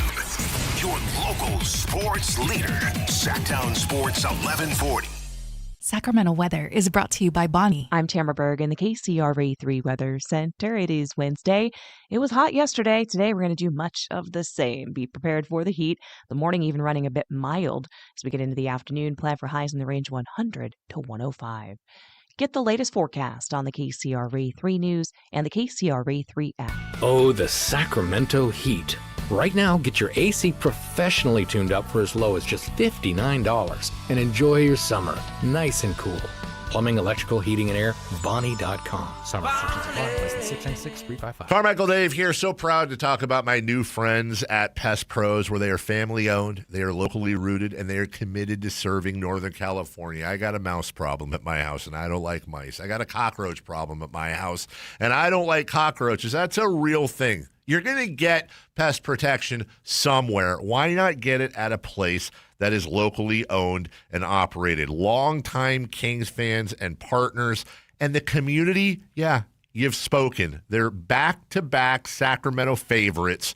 So if you got pest control, you don't have Pest Pros. Step up to the pros with their all-star lineup. Don't just make the call, make the right call. Go to pestprosps.com, Sacramento grown, family owned, or call them at 916-588-9345. That's 916-588-9345. Step up to the pros at Pest Pros. T-Mobile has an exclusive bundle for customers 55 and up. I'm Sarah Bowl. Yeah, I'm Frank Bowl. A reliable network is key for us. And with T-Mobile, it's been wonderful. And going to the 55 plus plan saved us so much money. A lot. And that's important. Trying to keep costs down. The home internet's been perfect. It's fast, it's quick. The setup was so easy, it took less than 15 minutes. It was like, ta-da!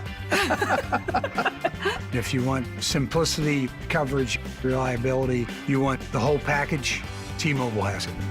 Right now, T-Mobile customers 55 and up can get 2 phone lines on America's best network, plus America's fastest 5G home internet for just $30 each.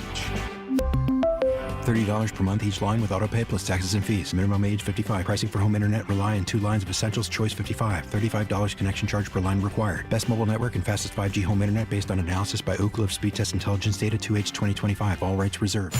This is Sactown Sports 1140. Hey, it's Carmichael Dave. What's up? It's Matt George. What's good? It's Alan Stiles. With the most trusted voices in the community. This is Jason Ross. Hey, it's Kayla Anderson. It's Whitey Gleason. Ready to help promote your business, both as partners and customers. All you have to do is ask. Pick up the phone, dial pound 250 and say, grow my business to get connected with a team member today. That's pound 250 and say, grow my business. Our team will review your product, quickly pair you with a perfect endorser, and create video and audio samples all at no cost or obligation to you. With the most live and local on-air lineup, a dynamic content-driven website, and a state-of-the-art mobile app, Sactown Sports 1140 is tailor-made to help you connect with a sports audience in Sacramento. So why wait? Dial pound 250 today. Say, grow my business, and let us help take you to the next level. It's time for your Sactown Soccer Report. Powered by Sac Yolo Mosquito and Vector Control District. This week's key matches include France versus Spain at Dallas Stadium and Argentina versus England in Atlanta. In soccer, defense wins championships. At home, defense stops mosquitoes. Train standing water. That's your backline. Dress with sleeves and defend with repellent. That's your keeper. Keep your doors and screens tight. That's your shutout. Sac Yolo Mosquito and Vector Control District. More tips at fightthebite.net. Live from Las Vegas for NBA Summer League, presented by Power Business Technology. Here's Carmichael Dave and Jason Ross.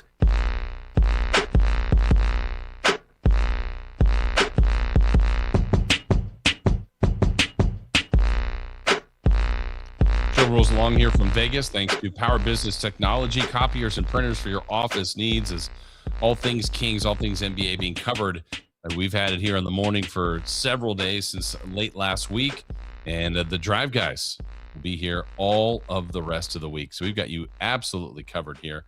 Kings will play again today. They did play yesterday, but some could argue, did they really? It was rough. We'll get into some post-game reaction from that in a moment. Chris, you told me something in the break that certainly caught my attention.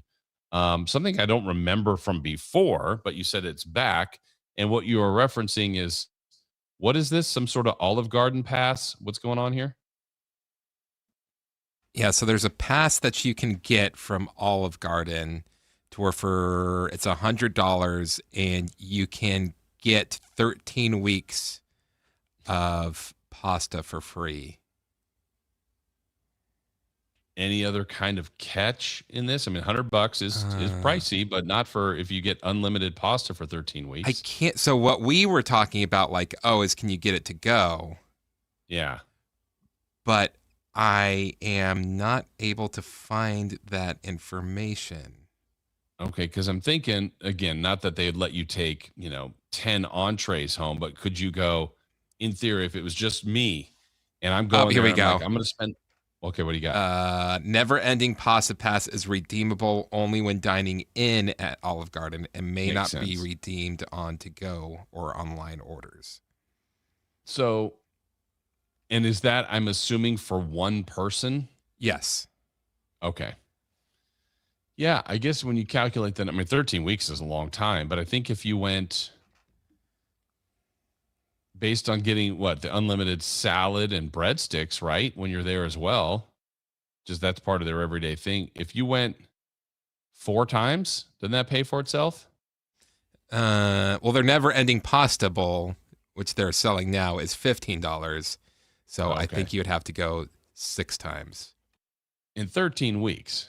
In 13 weeks. But that 6 times is more than I've ever gone to Olive Garden combined. I'm trying to think. I have gone to Olive Garden. I have taken it out a decent amount. A decent amount of times. Well, that'll be something like I'll just go pick it up. They bring it to your car. I was raised in a spaghetti factory family, Jason. Spaghetti factory's good. Well, I was raised in a family where we cook pasta at home for the most part, but didn't you also have to go down to the river to wash your clothes too?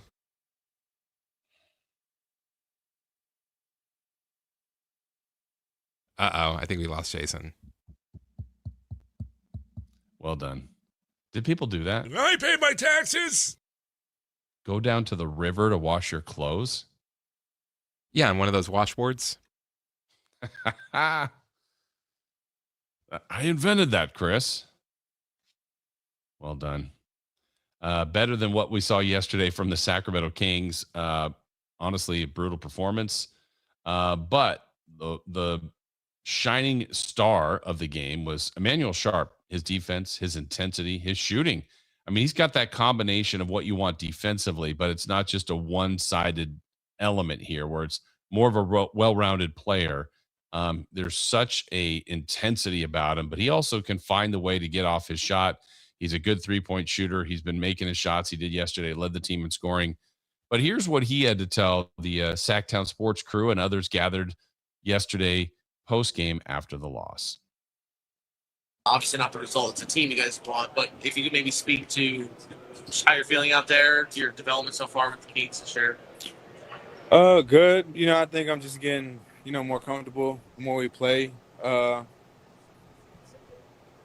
team's still trying to get on the same page, but, I'm trying to do what I can to help them, whether that's, be vocal, try to get them energy, trying to be that spark off the bench.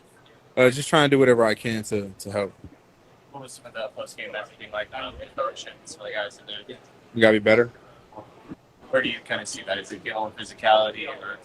Yeah, I think it's physicality. I think we came out soft these past two games. So I think that's where it kind of starts. We kind of are losing the game in the first quarter, and then we're having to play catch up the rest of the game. So we're shooting ourselves in the foot.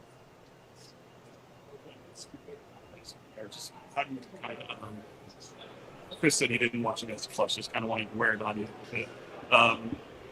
Get to play quickly tomorrow and kind of, don't have to dwell on it, but how much are you looking forward to that, maybe getting past what happened today? Yeah, it's another opportunity. I think that's the big difference between college basketball and the NBA. It's quicker turnarounds. You got, another chance to redeem yourself, so you can't dwell on it too much. But I hate losing, so, it just sucks. But, we got to get better. It's not the end of the world, but, there are signs. It's telling us what we need to work on and what we need to be better at. So we're going to watch film and improve. Those turnovers are kind of contagious. I don't think it's contagious. I think it kind of just speaks to the whole mentality of how we came out. We had, I think, 10 turnovers in the first quarter. So that's us. We got to clean it up. Is there some part of your game that you were trying to work on throughout these first few games that you feel like has come to life, and then maybe something that you're trying to improve? No, I'm just playing my game. I'm not really trying to work on anything or trying to do, certain things. I'm just playing defense and giving energy. Just really made of just this experience. I mean, going from something like California Classic, having the benefit that a lot of teams can learn everybody a little bit more, and you're kind of midway through it now. 23 points. Yeah, I mean, it's just getting a lot of different looks from different teams. So I'm kind of just, seeing how everything works, the reffing, what works, what doesn't work, how some of these teams are playing us, the physicality, kind of just taking bits and pieces from every game and learning. I'm curious, you've always been known as like an intense player, someone who can bring it on both ends of the floor. Do you try to do anything different than what you did in college on that end, especially the way the physicality is here? Do you try to step that up? Nah, I mean, I'm going to do exactly what got me here. I think that's where some guys go wrong, is that they get to this level and then they try to do something different. Who I am as a player is what got me here. So I'm going to, continue to do that and just improve on, who I already am as a player. What do you think of sort of the style of basketball? Less, I guess, style, not like how you guys are playing, but the difference from, teams that are kind of thrown together fairly quickly here in Summer League, and how chaotic it can be compared to what you were dealing with in college. Yeah, I mean, it is different, but it's more or less the same thing. We got to have the same principles. We all got to play hard. We got to play together, and we got to, enjoy it and listen to what game plan coach has put out for us. Because, this is basketball at the end of the day. I think college was just more organized with the roster, but nonetheless, it's all the same. We all got to go out there and compete together. We've practiced before we came here, so we have. It's not like this is a brand new team. We've played with each other a little bit, and we're used to each other by now. So I think it's just about executing and just bringing it every day. Not being that locker room. What was the mood in there? I mean, I can't imagine we're happy, but I mean, big picture kind of things for you guys. I mean, it's only your second loss. This one obviously hurt a lot. Just how do you kind of describe what that was like after? Nobody's happy. We just lost by 30. So we know we got to be better. We're taking CD's coaching well, and we're just trying to improve game to game. This might be the wrong time to ask because you guys are so focused on winning and your competitors, but what has it been like to just bond with your teammates kind of off the court? Good. We're getting more comfortable day by day, and I think that's just going to, get even better, the more time we spend with each other. So that's good to be around this group of guys. They're all great guys. I love being around them. We just got to put the pieces together on the court. Looking forward to tomorrow if you and Chris are both out there. Yeah, facts. I might check him in the ribs a couple times, but it'll be good to compete against him and Los. You won't do it to you. I hope not, but it's friendly competition. Once we're all cool, but once we get in between them lines, we're trying to kill each other. I appreciate you. Sorry if you're going to ask this, but just having everyone from Houston here, just around here, I know that. Again, this is Emmanuel Sharp post-game comments. What does that mean? Nets of the Kings 150 to 80. It means a lot. It brings me so much joy watching them play, watching them succeed. The other day when Chris hit that game winner or the game time shot, the pass was from Milos. So just, seeing them two playing together, having fun, succeeding, and then, watching Kingston do his thing with the Hawks. It means a lot. And then I was just watching Malik Wilson playing on the Sixers. So just seeing the whole, Cougar players, all the Cougar players here, it shows to, Coach Sampson and what they have going on over there. And, they produce NBA talent. And, everybody's succeeding here. So it means a lot. Thanks, guys. Appreciate it. Yep. All right. It's a Cougar takeover here in Las Vegas with the Houston Cougar team. And again, another game, another impressive performance. About the only, if you're really looking for bright spots in just an abysmal game, it would definitely be Emmanuel Sharp. Let me find you his final numbers. I knew it was good. Oh, yeah, it was good. 23 points, 7 of 12 shooting, 6 of 11 from 3. And it feels like it's not like he's not a good offensive player, but if you get offensive production from him, it's just an added bonus because he's everywhere. He just creates havoc. 3 boards. He added 4 steals. a block. His turnover total was a bit high at 5. And while he was on the floor in a game that the Kings lost by, what was that final number? 32 points. When he was on the floor, and keep in mind, it's a 40-minute game, and he played 23 minutes of it. When he was on the floor, he was a -6 compared to losing by 32 points. So when he was on the floor, he was making an impact. He was keeping the Kings.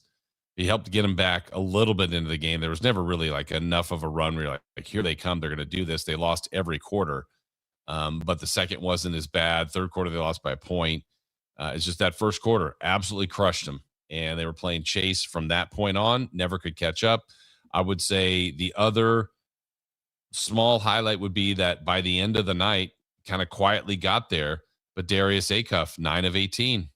So he had that 50% game, 2 of 6 from 3, 4 of 6 from the foul line, 5 assists, 5 turnovers. That's too high. 1 steal, 1 block, 26 points. It was the second year guys. I mean, Max had just 3 points. Now, he didn't play a ton, but still, the impact was there. 3 points and 7 turnovers. Cardwell in 20 minutes, 8 points, and then Clifford just 2 points. So the guys you kind of expect in the summer league to help carry you didn't.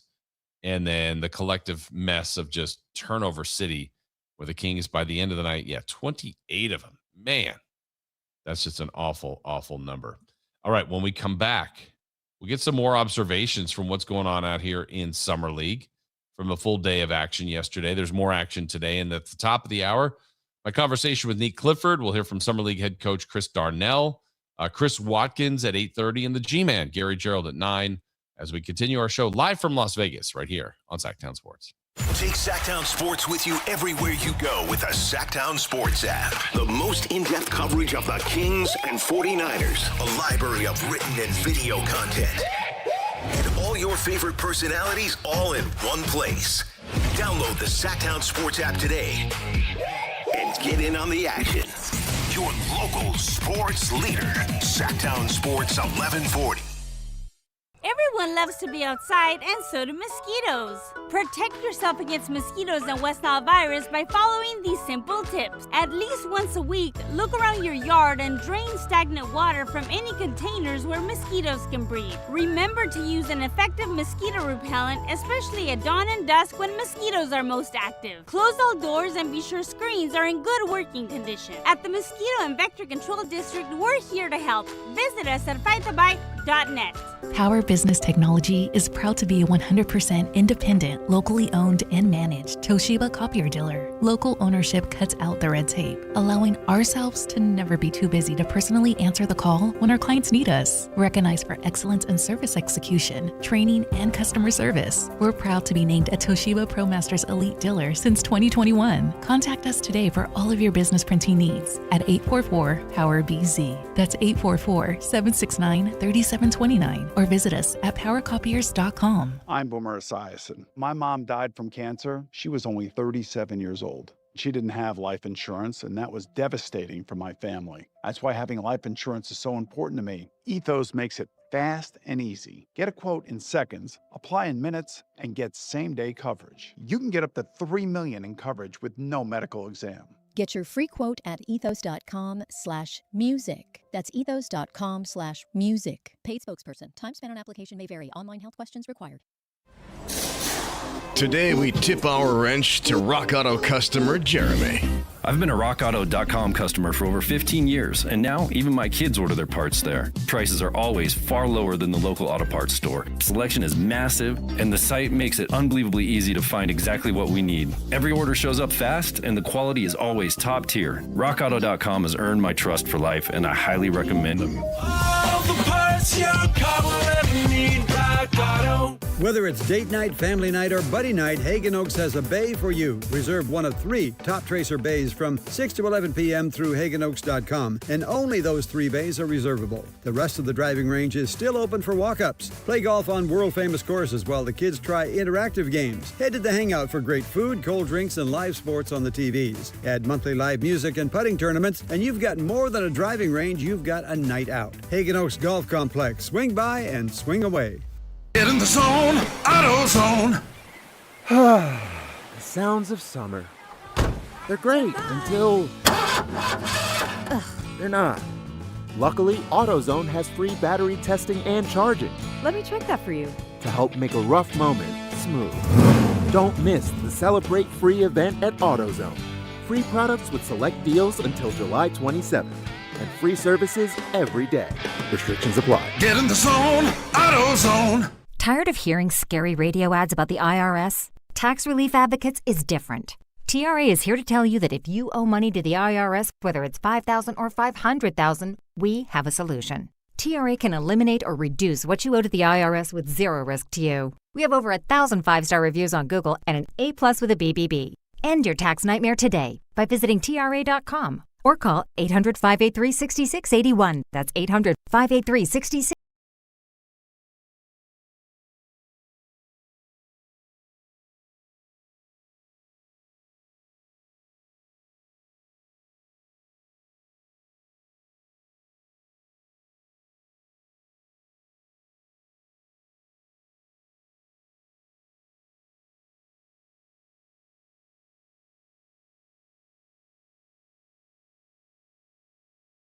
The hotel area here downstairs by the casino, and I saw one person. Was it one? No, there was two people there. Excuse me, two. At the craps table, and I'm like, oh, this is the game Chris would play. Besides blackjack, right? You don't play anything else, really, do you? Oh yeah, I'll play blackjack. No, I mean that's what I said. Blackjack and craps, right? Roulette. I won't do roulette. I'm trying to think. Do you do slots at all? Occasionally. If I see one that I like. Yeah, if I see one that I like. Have you played Big Bucks Monopoly yet? Big Bucks Board Monopoly? Oh, go look Does at that that. look like a fun one? Yeah. Oh, well, I don't have much time left. And I get 10%. What's that? I get 10%. Of what I win? Yeah, it's finder's fee. How about of what I lose? No, finder's fee. No, finder's fee. There you go. Big. What is it called? Big Board Monopoly? I think so. Big Board Bucks Monopoly. Okay, I know they've got a lot of different versions of Monopoly out here, or in casinos. But just like when Wheel of Fortune first came out, it seemed like everybody was playing that, or first in the slots. That's now like the older games. Yeah, there's just so many different. Part of the problem with slots to me is, what are you really winning? Like how many lines? Where it's just sometimes it's confusing in each game. But if you just give me the bonus. If I get to the bonus, see what's going on there, just see what the gimmicks and next little stages could be an impossible big wins there. So yeah, they're doing just fine out here. But anyway, I went by the craps table. Like, oh, should I really just like watch and get a better idea? But I chickened out. I probably should have. I had some time yesterday and didn't do it. But what was the table limit? Well, you know what? I didn't even see. I was just watching what they were doing for 30 seconds, probably maybe one roll. And I was like, all right, I don't entirely understand it. I have a somewhat of a grasp, but I just would feel too much of a novice and feel like I wouldn't know what I was doing at all. I don't like that. I would have to be with someone that definitely knew what they were doing, and that would be you. But our final day here in Vegas, again, a reminder that the Drive guys are here and the digital team all through the rest of the week. Kings will play again today. They'll have one final game. They do have that scheduled now. That is Friday before they're done. And then they wrap it up and head to their off season. And I think the next, month and a half to 2 months, let's see, camp will probably open up in September. The NBA schedule should come out in August next month. And I'm sure there's going to be some discussion between front office types and coaching staff of what they want each individual player to work on. I'm sure they did that at their exit meetings in April, probably worked on some of that in the summer. I mean, you look at a guy like Cardwell and Max, I think they're actually in terrific shape. They've worked on their bodies. They'll continue to do that. I think it's also important to get a little bit of a break just to like a mental reset. I think about, like Sharp and Acuff and Caravan who, played into the tournament, and then from the tournament probably got themselves ready for the combine. Then they're drafted. Then they come, have to travel and root their lives and come to Sacramento. Then they're in Vegas, and then they can finally exhale. So, and if you heard that conversation with Alex Caravan, I think that was yesterday or the day before, that's kind of, he's waiting and excited for just a little bit of a breather.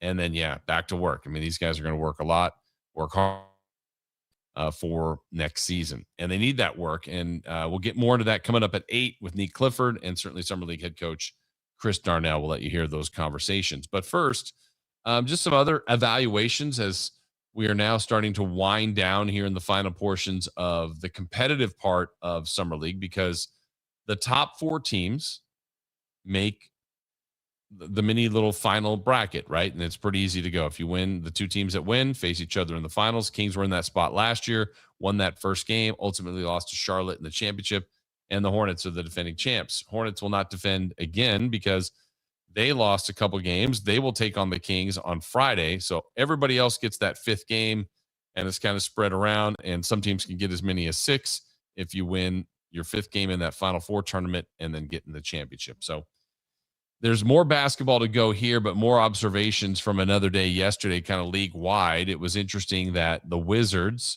and there was speculation about this after they beat the Kings, that they would shut down A.J. Debonsa for the rest of Vegas, and that was confirmed. That's exactly what they did. I wouldn't say he could always use more reps. There's nothing wrong with that, but you don't want to risk any kind of injury. He's looked every bit the part of a number 1 pick. He's looked good. He's looked really, really good, and maybe even better than I thought. I think everybody, the other kind of thing that I feel like has been confirmed here for the time being, and I think this will be another reminder of how drafts go, how mock drafts go, but everybody here still really feels like there's the tier of the top 4 players. And of course, you know that to be Debonsa, Peterson, Boozer, and Wilson, and those guys have all done their part here. But it just looks talent-wise like those guys are a level above, at least today on July 15th, 2026. And as we pointed out many, many times, that's what it might look like at the beginning of drafts. But these careers go for a long time. How do they change? What's the shaping and morphing? Do guys get traded early, get in the right spot, and then blossom somewhere else? So there'll be a lot of things to monitor, but I think of the evaluation right now of this last draft class, which was deemed to be good, is living up to that hype so far. The top 4 have separated, and they look the part. Caleb Wilson had another, 19-8 yesterday. He played. He's worked on his jump shot. He's incredibly athletic, has probably still one of the best dunks of the Summer League here a couple nights ago. Boozer and the Grizz got a win over the Warriors. He looked good again. And, Peterson missed the last game. Wonder if he'll be shut down. Wonder if some of these other guys get shut down. And wonder a little bit about the Kings. I mean, not that they've got the same status of player at the moment, but will they shut down Acuff for today and the final game, or will they keep having him play? There's arguments to be made for both, but I think the evaluation of what we've seen of people out here is kind of the front end of the time in Vegas is the hottest for the most players playing the most competitive basketball. You get to the back end from teams that have been eliminated, and then you can just tell almost like, hey, they want to finish the process, get through this with some positives, but also the most important part out of here is getting out of the Vegas trip unscathed on the injury department, because it's the last thing, the absolute last thing you would want is any kind of injury, and certainly any kind of significant injury to one of your players that you're expecting to be involved in the next season. So Vegas will continue to do this. It continues to be an amazing show. I've always encouraged people to come out and check out Summer League if you are a hoop junkie, just because of the casual nature of it. The games still can be kind of fun. Now, sometimes you don't have the best of games, or you're watching a game, you're like, I don't even know of anybody out here. That can be the tough part. But when you've got some names that you know, and the level of play is pretty good, this is great. And you're just sitting around basketball dignitaries, and it's a who's who of people that are hanging around, which is fun. It's fun to be a part of that mix. All right. When we come back, we get to the 8 o'clock hour. And as we said, in the 8 o'clock hour, we get some more thoughts on who's hot and who's not. Some more from the Sack Shack, our Sactown Sports Pad, where the guys have been hanging out. Chris Watkins will join us at 8:30. But up next, a guy that will explain what's going on with his game a little bit. I had a chance to talk to Neek Clifford. I think there's some pretty telling things here in this interview, because Neek has been critiqued, and he has not played as well as a lot of fans have wanted, as well as he would have wanted. And he's trying to find that balance between stepping on the gas, being more aggressive, but also how he one of his skills is that he lets the game come to him, and he's a good observer of things and kind of finds his lane. So he's still adjusting on that. We'll talk to him about that, and we'll hear a very frustrated coach from the Summer League, Chris Darnell. That's all coming up here on Sactown Sports. The top young talent is on display at NBA Summer League, and Sactown Sports has boots on the ground. Join Jason Ross, Whitey Gleason, and Alan Stiles as they broadcast live from Las Vegas, presented by Power Business Technology. And stay locked in to SactownSports.com and the Sactown Sports YouTube channel for the latest on every game, every practice, and all things Kings this summer. Power Business Technology, copiers and printers for your office needs. Your exclusive home for Kings basketball. Sactown Sports 1140. This is the story of the one. As a safety manager at a manufacturing plant, he does everything he can to keep his coworkers safe. From finding ways to reduce risks to keeping safety supplies in stock. And for that, he relies on Grainger. Grainger offers a broad range of quality products and next-day delivery, so he can always play it safe. Call 1-800-GRAINGER, click Grainger.com, or just stop by. Grainger, for the ones who get it done. You've probably heard all those ads for life insurance. Just a few dollars a day, apply online in minutes, no medical exam. Simple, easy, and cheap, right? Now you're thinking, maybe I should get a quote. Well, smart thinking. Everyone should have life insurance. But here's what they don't tell you. Those few dollars a day rates, they're for young people in perfect health. That's why everyone calls Big Lou the 50 to 60-year-old not-so-perfect candidate. Like you. You take prescription meds and you're overweight. Winner, winner, fried chicken dinner. Well, Big Lou works with life insurance companies that want people like you, with no surprises after you apply. In fact, if you're a 50-year-old guy with a few health glitches, Lou could probably find you $1 million of term life coverage for about $200 a month. So yeah, you need life insurance. But unless you're young and healthy, you gotta call Big Lou, because he's like you, older, heavier, and on meds too. Get a quote right now at 800-381-4183, 800-381-4183, or biglou.com. Wow, what is all this? These screens, the food. All for the game, bro. Let us pitch in. No need. I'm saving $1,000 bundling my wireless and internet with T-Mobile. I've got it all covered. Goal! Here to score big with T-Mobile. Families save up to $1,000 a year when they bundle 5G home internet with 4 phone lines on Experience Beyond. Compared to regular rates after third line free on Experience Beyond plan with internet bundle discount via monthly bill credits and auto-pay discount. Credit stop if you cancel or change plans. I love a girl's weekend, but my moderate to severe plaque psoriasis can sometimes take me out of the moment. Now I'm all in with clearer skin, thanks to Skyrizi, Risankizumab Riza, a prescription-only injection for adults who are candidates for systemic or phototherapy. You can usually find me in the kitchen, but my active psoriatic arthritis can limit me at times. Now I'm still in the mix with Skyrizi to treat my joint symptoms. With Skyrizi, most people with plaque psoriasis saw 90% clearer skin when measured from head to toe at 4 months. Or if you're an adult with active psoriatic arthritis, Skyrizi helps you move with less joint pain, stiffness, swelling, and fatigue. Don't use if allergic to Skyrizi. Serious allergic reactions, increased infections, or lower ability to fight them may occur. Before treatment, get checked for infections and tuberculosis. Tell your doctor about any flu-like symptoms or vaccines. There's nothing like clearer skin. There's nothing like better movement, and that means everything. Ask your doctor about Skyrizi. Visit Skyrizi.com or call 1-866-SKYRIZI to learn more. KHD1 Sacramento, KYMX HD3 Sacramento. Sactown Sports 1140, your local sports leader. Live from Las Vegas for NBA Summer League, presented by Power Business Technology.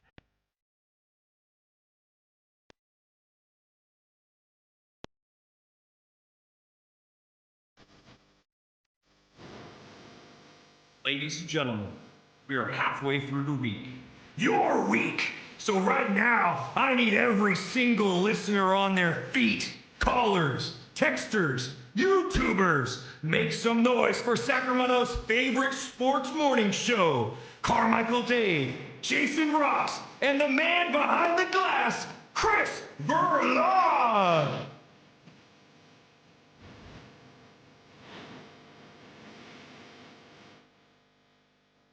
Thank you, Fresh. Get him going, Fresh. We appreciate him. We appreciate you for checking us out here on this morning, Sactown Sports. Chris, one of our texters from the 916, Chris, can you teach me how to play craps too? Maybe Sure, we'll you have bring a the money field and trip. I'll tell you exactly what to do. I'll tell you exactly how to spend it and where to put it. Right in Chris's pocket. Actually, what is the etiquette on that? So if we went to a place to play and you were helping out and I don't know, you helped win me some money. I would assume you'd be playing as well, but if you weren't, if you were like, yeah, place your bet on here or place your bet there or do this, do that, shouldn't there be some sort of reciprocation? No. Like, what's the etiquette?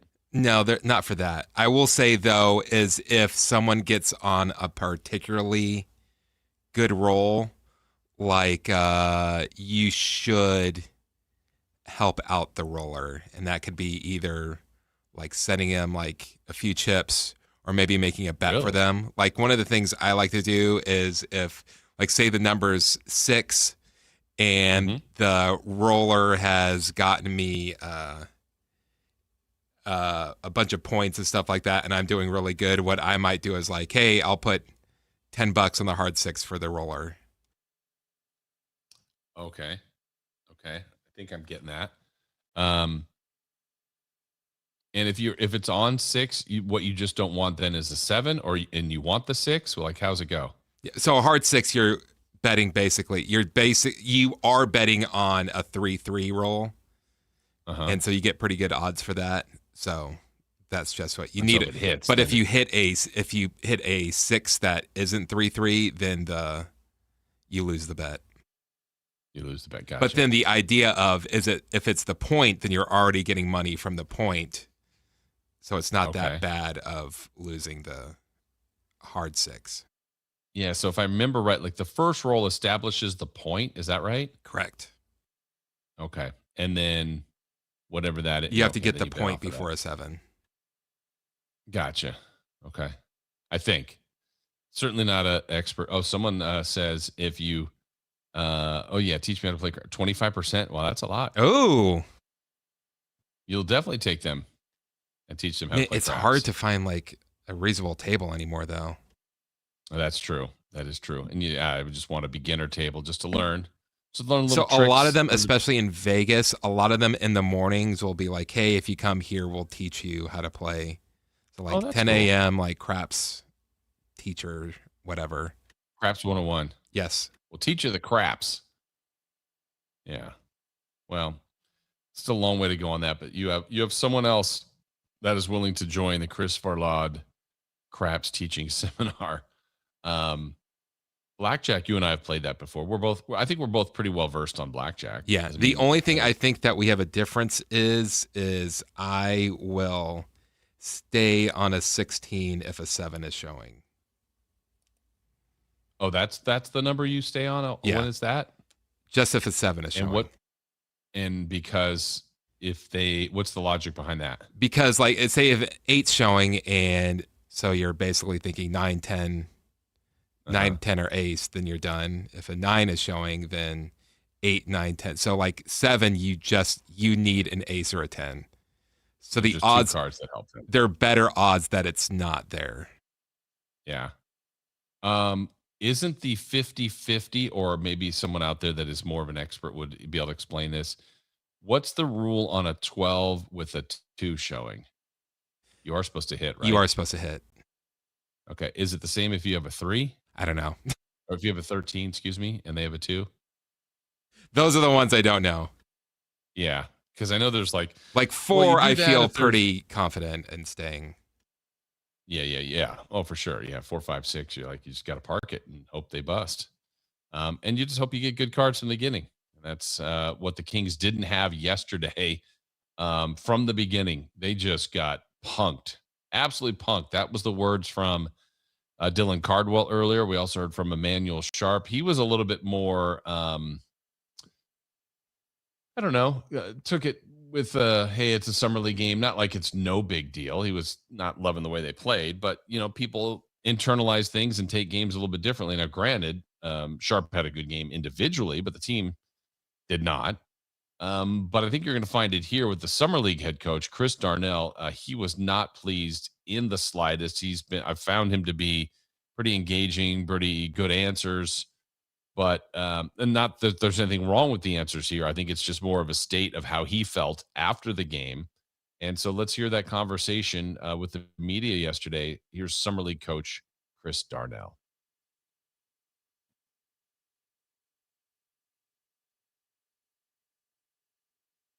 Oh.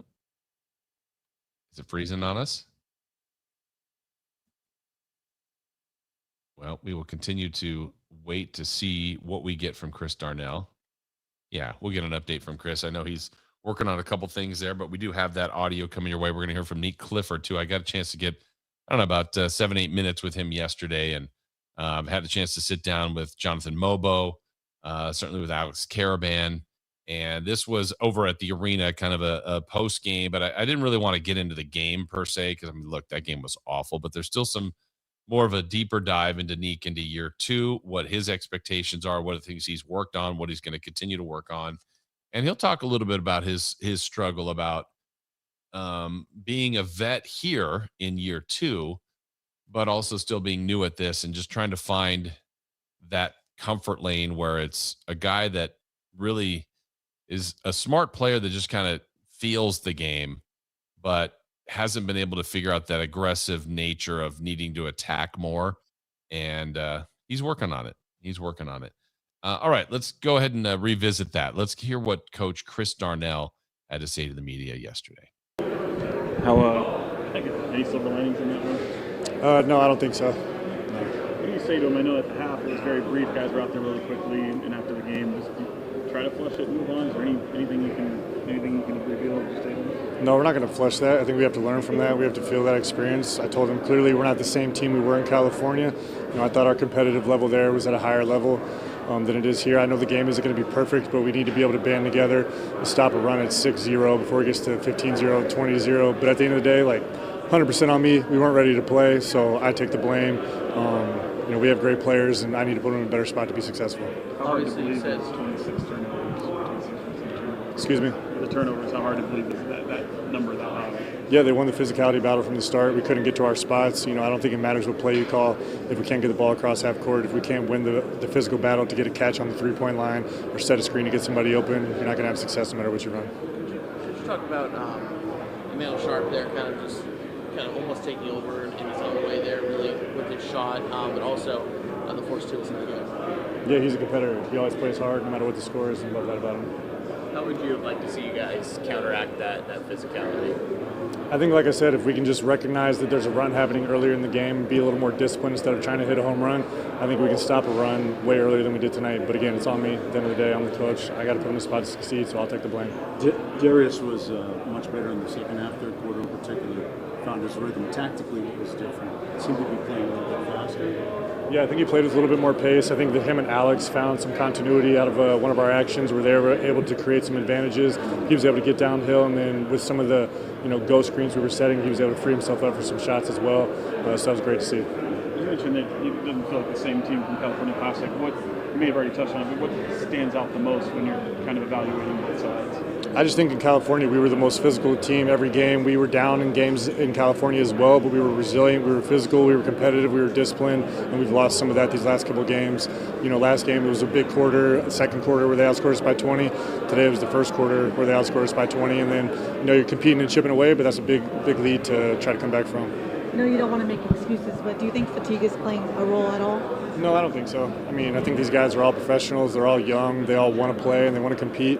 So at the end of the day, like I said, Brooklyn played in California as well, so they had way more energy than us tonight. I think it's on me at the end of the day.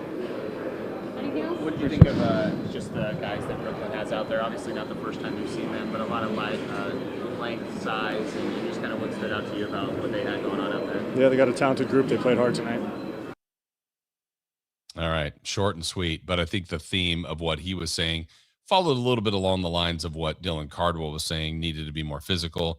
He felt in California, in the Classic, in the 3 games the Kings won, they were trailing in those games, but they stayed with it, stayed competitive, stayed physical, resilient, all those kind of things. Just wants this team to be the most physical team that can be out there. And they were at times, certainly. I mean, it wasn't, like I said earlier, it wasn't a lack of effort. It was an execution thing.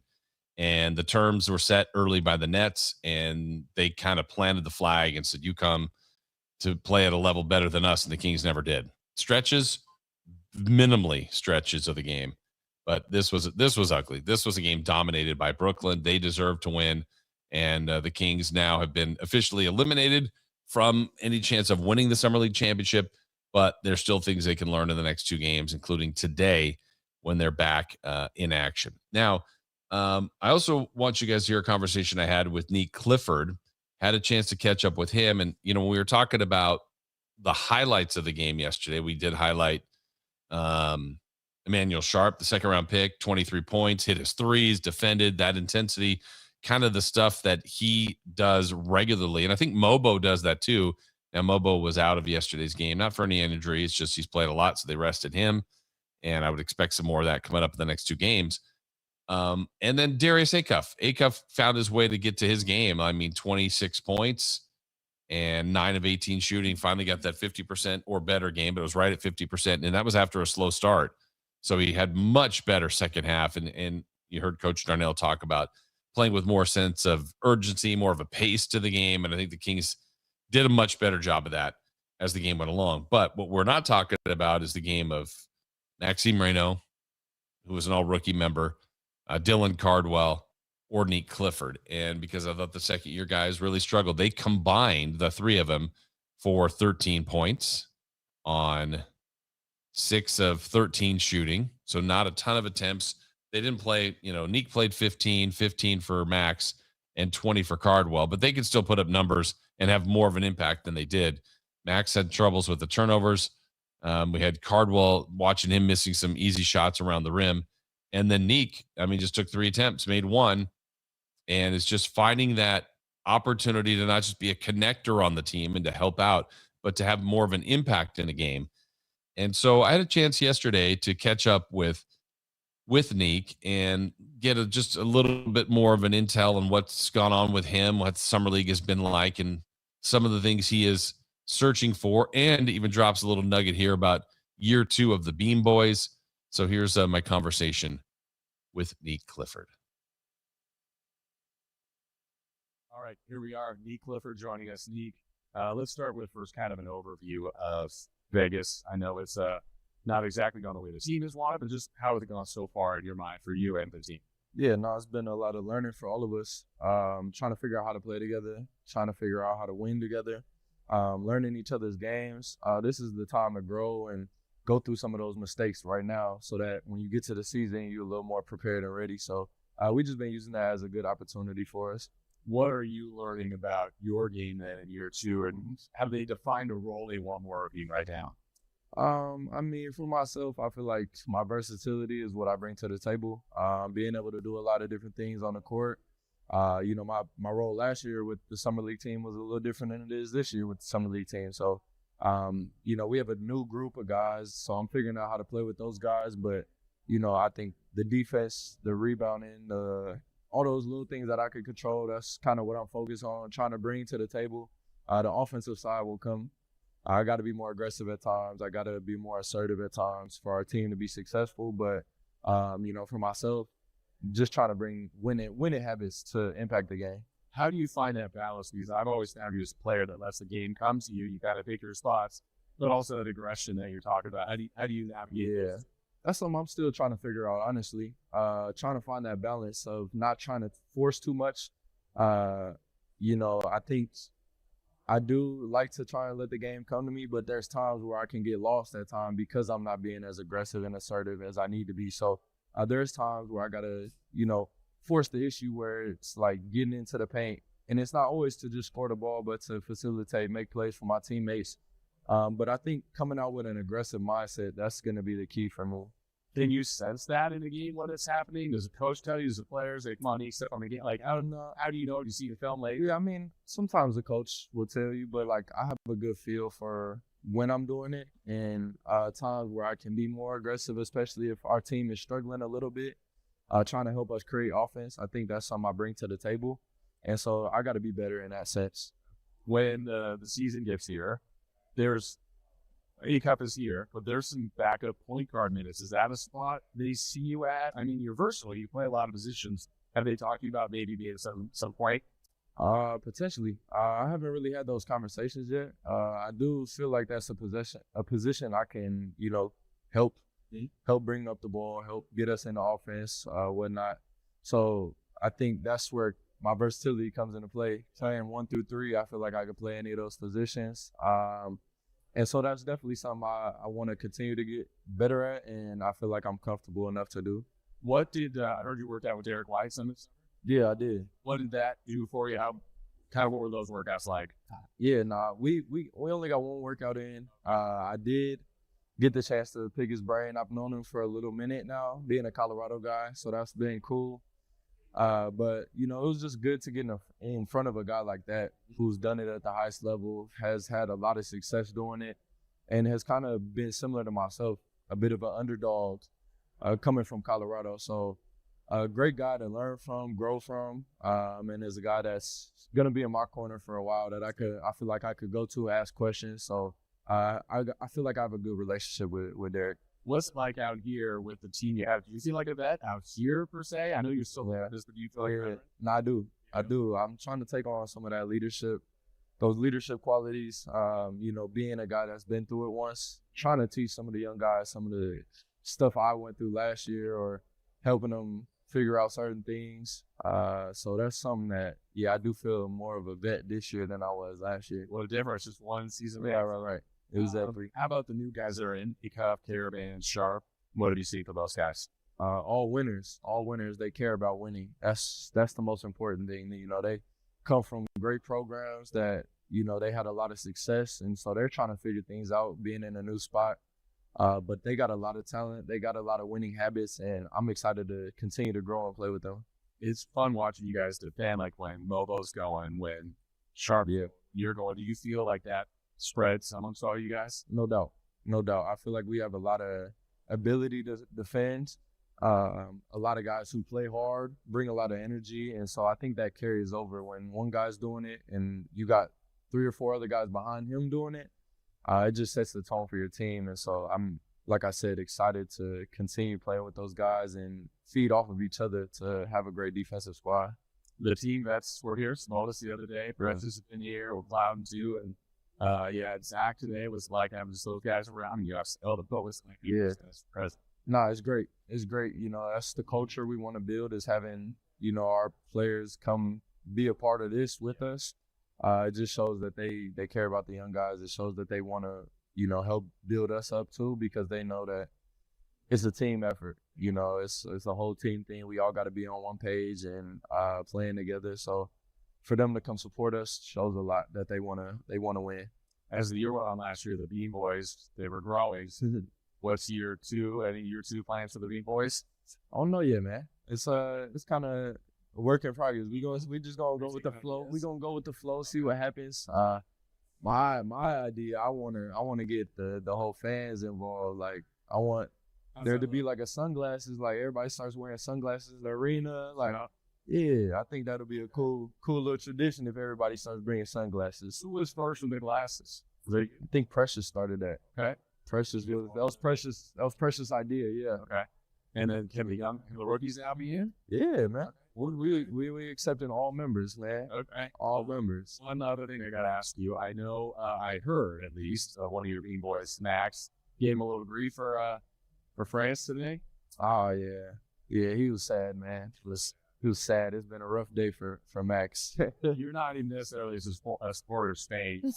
Give him grief. Oh, yeah. I got to give him crap, man. I got to. That's my dog, bro. But, yeah, he was sad today. Depressed. A little depressed. All right. Last one for what's next? You're going to finish out.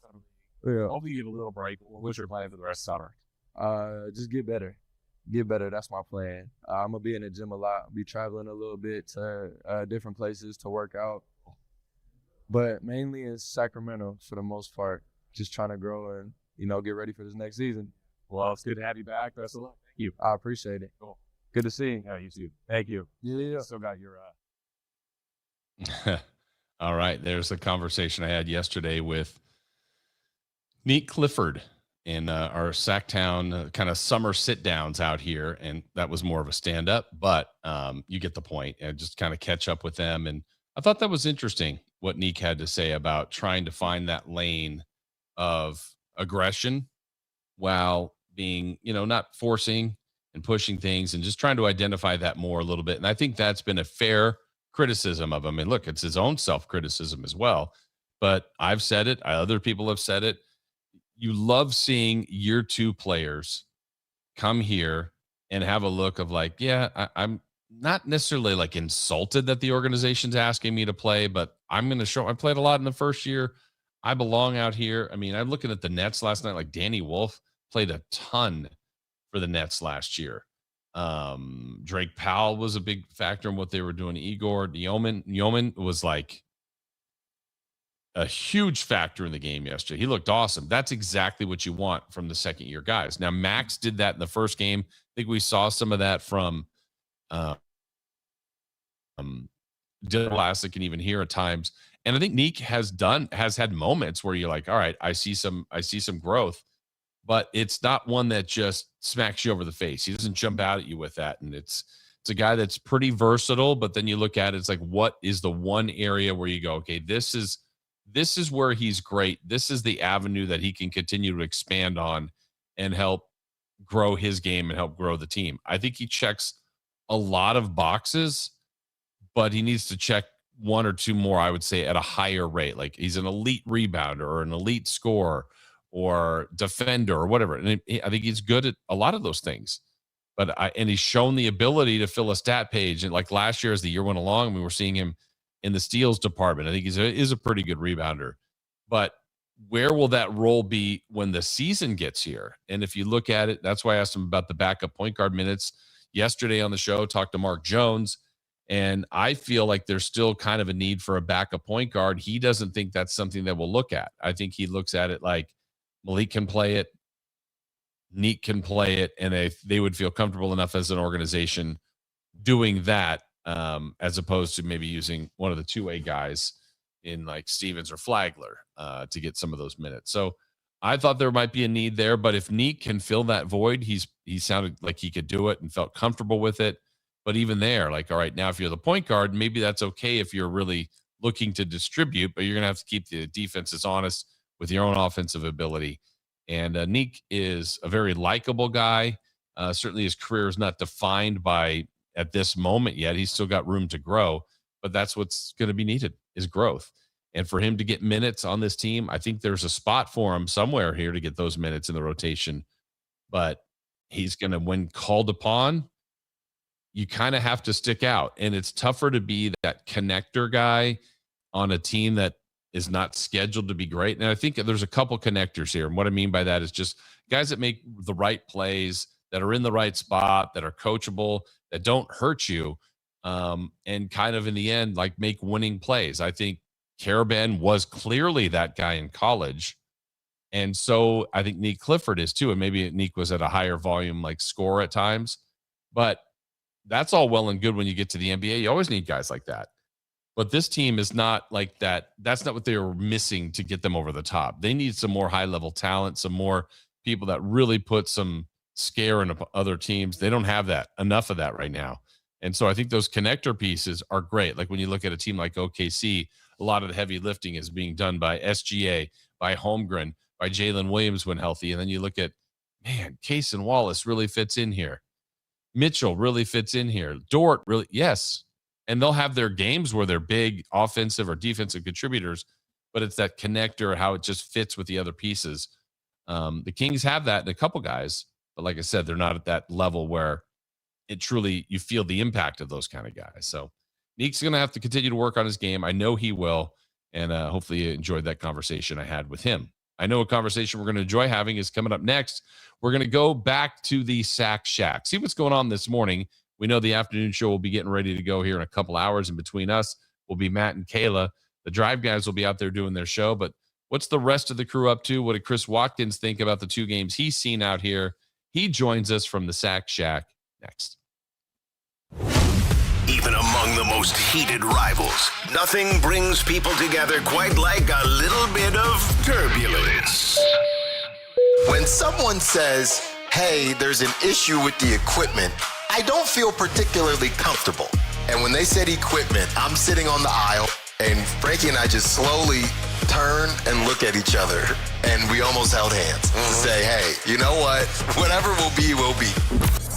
Your local sports leader, Sactown Sports 1140.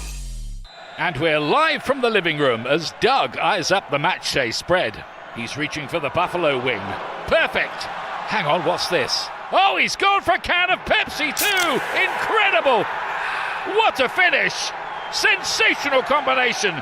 Look at the delight on his face. There's no doubt about it. It just tastes better. Match days deserve Pepsi. Food deserves Pepsi. Grab a pack of Pepsi Zero Sugar for today's match.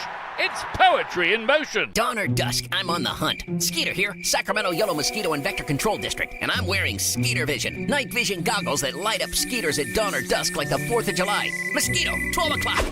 Got him. So fight the bite by wearing long sleeves and pants at dawn or dusk when they're most active. Apply insect repellent and drain stagnant water. It's a breeding ground. Dawn or dusk, the Sacramento Yellow Mosquito and Vector Control District reminds you to fight the bite. For more information or to report problems, go to fightthebite.net. Hi, this is Adam Johnson, owner of Golf Fitness Solutions. Exercise and golf have been two important activities in my life. I opened Golf Fitness Solutions in 2013 to help my fellow golf enthusiasts improve their posture, relieve their pain, gain strength and endurance, and most importantly, hit the ball farther. From beginners to professionals, I've had success working with all ages and all skill levels, and I can help you too. Located in Carmichael, call us at 916-802-5175 or go to golffitnesssolutions.com. Now through July 26th at Big O Tires, get $200 in savings on 4 select Michelin or BF Goodrich in-stock tires with installation purchase. Disposal fees extra. Savings include $120 instant plus $80 rebate. Not good with other offers. See Big O dealer for pricing. Hey, what's up? We're talking to Chad Hoblet, Hoblet Dodge Chrysler Jeep Ram in Woodland. I've heard you're extending the 4th of July sales event because the deals were just so good. They were the best deals of the year, and we wanted to keep the savings going. Right now, you can save up to $17,000 off MSRP on new 2026 Ram 1500 crew cabs. America loves Ram trucks, but what about my perfect truck? We have you covered at Hoblet. We are truck people, so you won't find a better selection of new Rams with the features that matter anywhere. Plus, with almost 600 new Rams available, your Ram is waiting at Hoblet. Just one of the reasons Hoblet is consistently one of the top Ram dealers, not just in California, but the entire nation. Search, select, and save through our whole inventory at HobletDodge.com. Unbeatable prices, unbeatable selection. Nobody beats Hoblet, period. $17,000 total net savings after $41.62 dealer discount and $11,338 factory incentive. Incentives may include 15% below MSRP incentive, $1,000 Hoblet trade-in assistance with eligible trade, and $500 military bonus or first responder bonus for eligible members. 10th is net savings, sample VIN 390660. See dealer for details. In celebration of 80 years of 49ers football, Sactown Sports is counting down 80 of the most memorable moments that have shaped the team's storied legacy and winning tradition. Here's today's faithful flashback. Number 41, John Brody's clutch comeback. The final game of the 1972 season, the 49ers were facing the Minnesota Vikings and were trailing 17-6 in the fourth quarter. Quarterback John Brody was injured, but was summoned back into the game by head coach Dick Nolan to replace Steve Spurrier. Brody led a 99-yard drive that culminated with a game-winning touchdown with just 25 seconds left to secure a 20-17 victory and a trip to the playoffs. Faithful flashbacks on Sactown Sports 1140.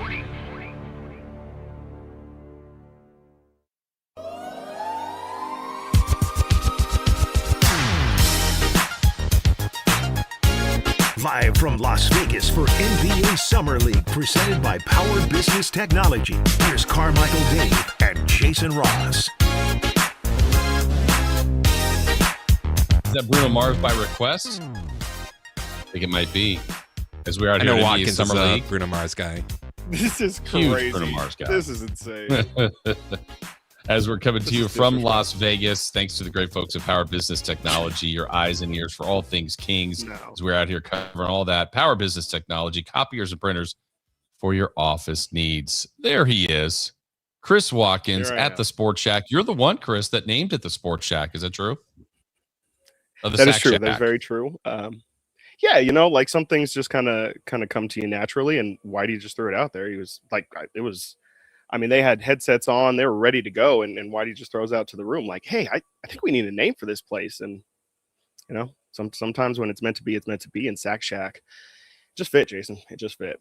Yep, the Sack Shack. What's the mood like? What's the atmosphere? We've checked in every day. We've heard from Whitey. We've heard from Alan. You're up early. After Good thing we talked to Alan yesterday because I don't today? think he's going to come back on. The mood is it's great. I mean, just in general, the vibes are great here for sure. But yeah, I mean, there's definitely some waves that go on as as the rumor mill churns around Vegas. The Sack Shack has definitely gotten hot at certain points. But yeah, it's been a great time.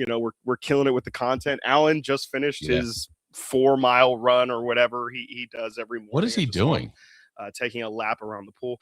I don't know, but to be honest with you, a little inside baseball. About 2 minutes before I hopped on here, Alan I'm outside for those who can't see, but Alan comes outside here and asks me to record his 40-yard dash time. So, once we get off with this phone call, that content will be coming to your phone screens very soon. I don't know when the last time Alan ran the 40. I don't know if he had to run it for college combine or anything like that, but I'm going to find a stopwatch somewhere around this house, and we're going to get some sort of unofficial time measurement. That's of Alan's pretty 40 brave, seeing as he lost an Unprovoked. ACL at one point. Not ACL, a Achilles. Yeah. At one point. Achilles. Yeah.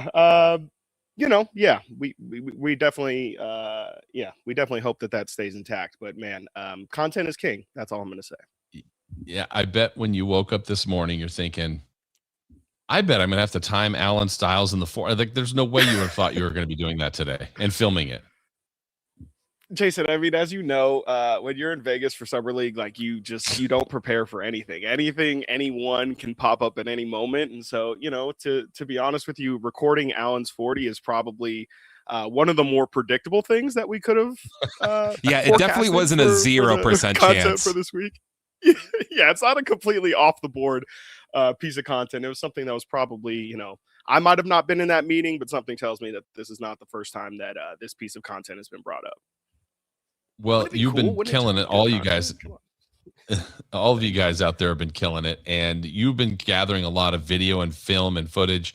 Is there any chance there's like a post Vegas trip, like, I don't know, real world or whatever, like truly has gone on in that house, in the shack? Like, or is like truly what happened in Vegas is going to stay in Vegas there? Well,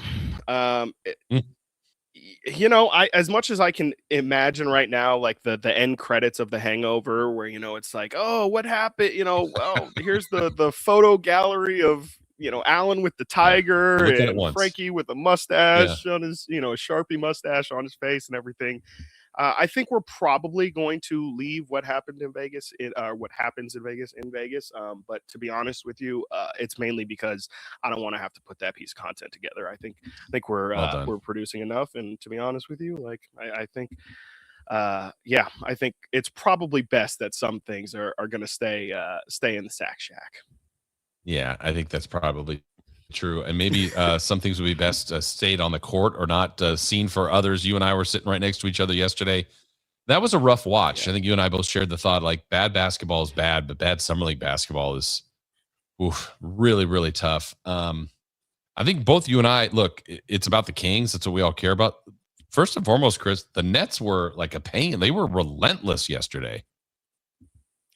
Yeah, I know who's going to win the Summer League championship. It feels like it's the Brooklyn Nets because, like, I think part of it too was just Brooklyn clearly actually wanted it. Like, and whatever with motivations in Summer League are a little bit of a joke anyway. But I think you could tell that was a team that clearly maybe had a little bit of extra motivation. There's a lot of former Kings staffers on that Brooklyn bench. Of course, I think ultimately they just want to reach that Final Four in the Summer League over the weekend. But something tells me that, they had experience going against this Kings team in the California Classic. Nothing was going to catch that Brooklyn team by surprise. And Jason, you and I saw realistically, it was more of just a getting off the bus problem. Like it was these guys that the Brooklyn Nets have are just massive, and they knew that if they brought the right game plan and they brought the right aggression, I mean, what we saw was there was really nothing that the Kings could do, and they just felt underprepared. I mean, the Brooklyn Nets it felt like ready for some form of postseason basketball, and the Kings were kind of just addressing it as if it was, another scrimmage or a game, in which they're just kind of trying to get good plays together and not look like what they looked like yesterday. So, I mean, to me, it was just a matter of Brooklyn absolutely having some bad intentions. Yeah, and for the King side of things, Chris, like you want to find some building blocks, and you want to find some things that you can still take away from a game that was that awful, but it's just like they never got really going, and the fact that they just kept turning the ball over. It wasn't a case of, they ran the right play, just missed some shots. It looked more like they just couldn't function. And that makes it almost feel like, by the end, Sharp and Acuff had decent games, but the inability to really get into offensive sets before they turn the ball over is just so demoralizing, wasn't it? Yeah, I mean, it was, I mean, like you said at the start, like summer league is already a tough watch, but then bad summer league basketball, it was really, really tough. And for a while there, I mean, there was nothing redeeming about it. Darius Acuff, like you said, kind of started to get going. Emmanuel Sharp, I think, has just been a total consistent throughout this summer league experience. But I mean, I think when I was on with Whitey and Allen yesterday in our little quick check-in during the game, it's really the second year guys that I feel like that's what they are there for. I heard you talk earlier, Jason, about, liking the second year guys who kind of come in with this arrogance, for lack of a better term, of, hey, like I don't need to be here. Like I am levels above these guys who are, just trying to fight for an NBA contract.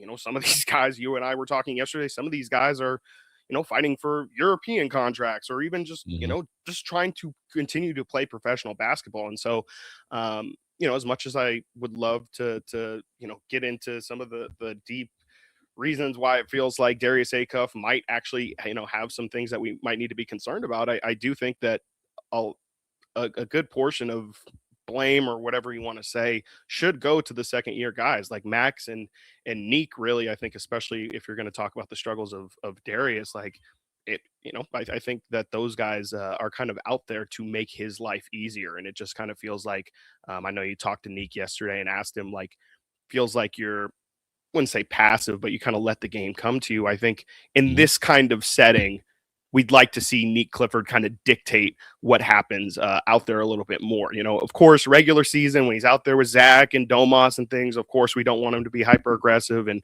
over looking for a shot. But I think summer league is the perfect opportunity to get your young guys in situations where you either see them developing into, or it's just a dart throw and saying, hey, like, now is the time to go mess up. There's really nothing at stake here. And it just kind of feels like, I guess I'll say, a missed opportunity for Neek Clifford to kind of really have a sandbox to explore his game. And it just doesn't really feel like Neek has taken the opportunity to be different, to be a new Neek Clifford. It just kind of feels like he's, expanded on the role that he had last year, and he's brought it into summer league. Yeah, I'm thinking back, Chris, a couple years ago, Keegan had a good rookie year, but I think the message he played like the very first game of the California Classic. And I think he was told, like, look, there's no amount of shots that you could take that will bother us. Like, if it's 40, okay. If it's 18, it's okay. But let's get that number up there. I would almost hope the same for Neek in a game where it's, well, I think this year, I can't remember how many Acuff took. 28, 29 was a huge number. But, like, it's okay, Neek, if you took 14, 16 shots, like, I would be okay with that, wouldn't you? Yeah, absolutely. I mean, again, this is the time to do it. And I think it is tough when you have a point guard that is your rookie, because you want, and especially in a summer league setting, again, like it's getting reps, as many reps as possible. And, I think that it's a little bit of victim of his circumstances, Neek, because like with Darius being it's not just a point guard, it is a potential franchise player they're bringing in. They want to see a lot from Darius in this summer league experience. And so I think it's just a little bit, I will give Neek some grace as well. Like, it is a little bit of a tough situation because there's just going to be so much attention from the organization on what it is that Darius Acuff is right now and really what they need to bring him up to speed to at the start of the season. Because at this current moment in time, we don't really know what the other option is at point guard. So as of today, I mean, it kind of feels like Darius is their starting point guard option for opening night. And, you know, I could understand why they would value just, again, getting Darius as many reps as possible to get him ready for day one, where, you know, maybe again, they don't see Neek really opening up his game. And this is me, you know, just guessing here, but maybe they just don't necessarily see Neek's game opening up like that. And they would just much rather say, Neek, this is forever going to, or at least for the foreseeable future, this is going to be your role. Even in summer league, I want you to figure out how to just master and star in this role. Maybe that's what it is, but I think kind of regardless, that's been the position that Neek has kind of been put into because of the usage that Darius and frankly Emmanuel Sharp as well. Like, I don't think anybody really anticipated Emmanuel Sharp having the ball in his hands as a ball handler and as a playmaker as much as he's had so much in this summer league. And obviously I think that's a big spot where you would have said, oh yeah, like that's where Neek will get a lot of those reps, is when Darius isn't out there. Neek will probably run that backup playmaker role. And we just really haven't seen that at all. I did want to ask you about, before we get you out of here, about Emmanuel Sharp, because look, when you come to summer league, it's about, you know, if you're a high lottery pick, you're going to get every long leash, you're going to get every opportunity. But when you're in the second round, the organization likes you, but you got to prove yourself. And it's tough, Chris, when you watch these games, to keep your eyes off Emmanuel Sharp, because you just want to watch him run through a screen. You want to watch him guard a defender. You want to watch him create to get his shot. I mean, he's everywhere. He's the kind of guy, like, when you watch him, you're uncomfortable because you know he's making the other person uncomfortable that he's guarding. I love watching him so far. It's very early, but would love your impressions of what you've seen from Emmanuel Sharp. He's one of those guys where I'm trying to kind of temper my excitement for him, because you see what he does now, and it just, you understand the role that he's going to play day one. And then you remember he's a rookie and he hasn't even played his first game. And you kind of think, what can he expand into? Of course, we don't really think of these older guys in the same developmental path as we think of these top 10 picks or these lottery picks or whatever. But Emmanuel Sharp is a guy who is ready day one in the NBA. And I just know what he is, Jason. You and I were marveling at his steal yesterday, where he's quite literally, I mean, you could say he got crossed up or whatever, but he is falling onto his behind. And as he is falling, Brendan got a beautiful video where we were able to slow it down a little bit. And you can see him stay locked in as he is falling down and just poke the ball out. That really just speaks to the level of defensive focus and attention and never giving up on a play, the mentality that he has. And I think the fact that we've seen it on both sides of the floor in the same game as well. It's not Emmanuel Sharp didn't really shoot well tonight, but he was lights out it's been both sides of the floor in the same game. The ability to have that level of two-way impact from day one. I guess you could say it speaks to Kelvin Sampson and the preparation that he's able to get his guys to. You know, he's the guy who spent his entire career in the Houston program.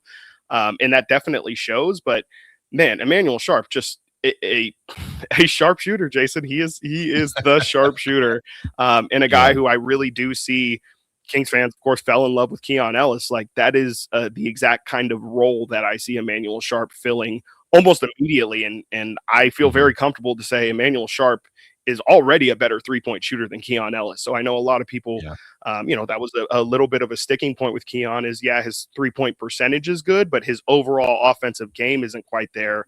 Again, we already see Emmanuel Sharp bringing the ball down the floor.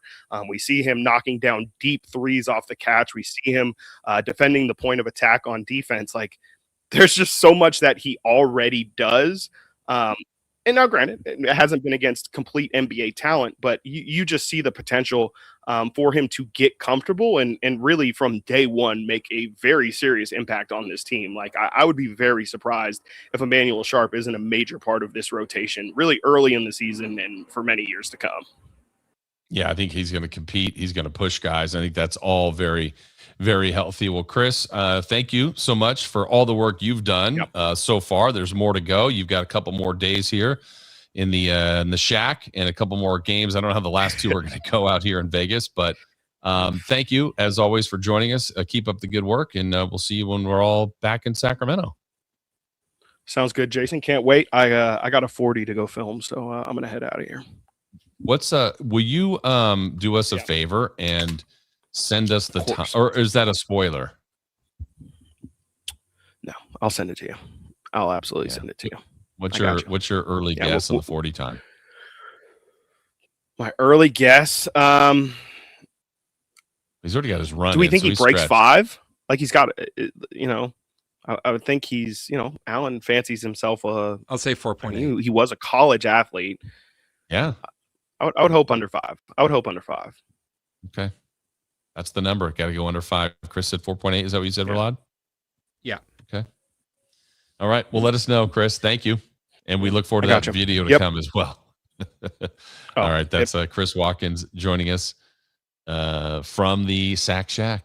That's right. We appreciate that. When we come back, we got Who's Hot, Who's Not. Top of the hour, the G-Man, Gary Gerald, coming to you live here from Las Vegas as we continue and roll on here on Sactown Sports. Like and subscribe to the Sactown Sports 1140 YouTube channel at Sactown Sports 1140 to get the Carmichael Dave Show with Jason Ross, Matt and Kayla, and the Drive Guys with Kevin Gleason and Alan Stiles on demand and at your fingertips. Get your fix of the Sacramento Kings, 49ers, Giants, Athletics, NFL, NBA, and the latest in sports and entertainment all in one place at Sactown Sports 1140 on YouTube. Your local sports leader, Sactown Sports 1140. Hey, this is Jelly Roll. As many of you know, my song Winning Streak is about my own personal struggles with addiction. I first sought help for my addiction at 14 years old. Start your recovery journey. Choose a proven addiction treatment option that's right for you at ChooseChangeCA.org. The real you is worth recovery. Choose Change California provides access to proven treatment options for addiction to opioids and stimulants. ChooseChangeCA.org. This is your chance to recover your life. If your passion is bass fishing, only one radio show has the action, information, and excitement of your favorite outdoor sport. Ultimate Bass, hosted by Tournament Bass Pro and California Outdoor Hall of Famer Kent Brown, takes you live to where the fish are biting every Saturday morning. Only Ultimate Bass feeds your passion with the latest news, products, tips, and advice from the pros. Ultimate Bass with Kent Brown, Saturday mornings at 5 a.m. on Sactown Sports 1140, part of SEP's Saturday Morning Outdoors. Whoa, what's all this? These screens, the food? All for the game, bro. Dude, let us pitch in. No need. I've got it all covered. With T-Mobile, I'm saving $1,000 bundling my wireless and internet. No way. Really? Yep, and the price of my plan won't change for 5 years. Wow, I'm definitely switching to T-Mobile. Goal! Here to score big with T-Mobile. Families save up to $1,000 a year when they bundle fast, easy to set up, all-in 5G home internet with 4 phone lines on Experience Beyond. And your plan price? Guaranteed for 5 years. Stay connected con tu gente and catch every match with T-Mobile. Join now at T-Mobile.com. Price guarantee on talk, tax, and data. Exclusions like taxes and fees apply. Savings based on third line free via monthly bill credits. Internet discount with $15 in monthly bill credits and auto-pay discount. Qualifying credit required. Credits may take up to 2 bill cycles and will stop if you cancel any lines or change plans. At Power Business Technology, we're not another big box corporation. We're your neighbors. Locally owned and operated. We know what businesses like yours need. From reliable printers to high-performance copiers, we'll help you find the right solution with personal service you just can't get online. Need setup or support? We're just down the road and always happy to help. Power Business Technology, family hometown service with big-time solutions. Contact us today for all your business printing needs at 844-POWER-BZ. That's 844-769-3729 or visit us at powercopiers.com. Patrick was way behind on his IRS taxes. I was in way over my head. The total amount ended up being somewhere just over $30,000. $30,000. Then the IRS came to collect. Started getting letter after letter. A lien had been filed against me. They were going to basically hang me completely out to dry. He had to do something. That's when I reached out to Optima Tax Relief. Patrick's life quickly got a lot easier. It was very easy, pretty much hands off. They picked up the ball and ran with it. And how'd it go? I couldn't believe it. I had to ask 2 or 3 times. I saved an incredible amount of money. How does Patrick feel about Optima? Couldn't be happier. They definitely helped me. Optima Tax Relief, the best place to call. They're the best in the business. Do what Patrick did and call Optima Tax Relief for a free consultation. Call 800-375-2922. 800-375-2922. 800-375-2922. Optima Tax Relief. Testimonial from an actual client. Some restrictions apply. For complete details, please visit OptimaTaxRelief.com. Live from Las Vegas for NBA Summer League, presented by Power Business Technology. What's hot? Yeah, hot. Real hot. And what's not? It's not good. Brought to you by American Energy Heating and Air, Sacramento's complete heating and cooling company, and second opinion partner. From checking in with the legend himself, the G-Man, Gary Gerald. He's been out here in Vegas for the duration so far, and we'll get his opinion on what he's seen and looking forward to another season ahead. But let's find out who's hot and who's not. Chris, let's start with who's hot. The England men's national team. Okay. Getting ready today for action, yeah. England have lost none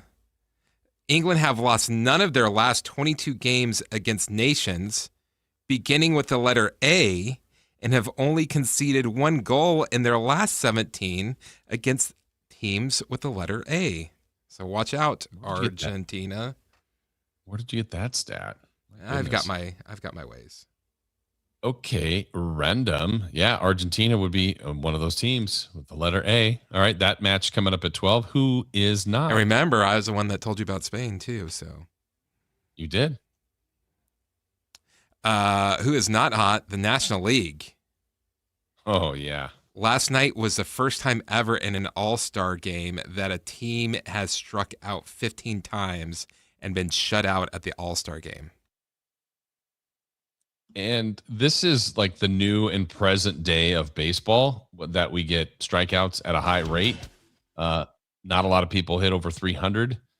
I don't think it's necessarily better for the game. It's kind of strikeout or home run.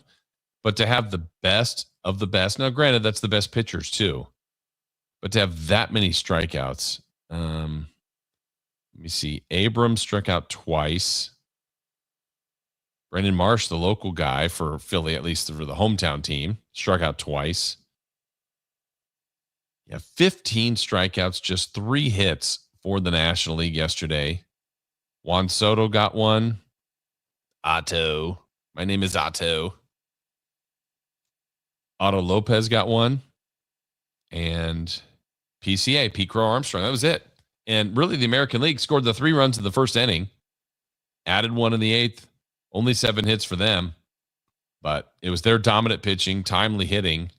And in general, I feel like this is one of those things like NBA's Western Conference, Eastern Conference, who's better.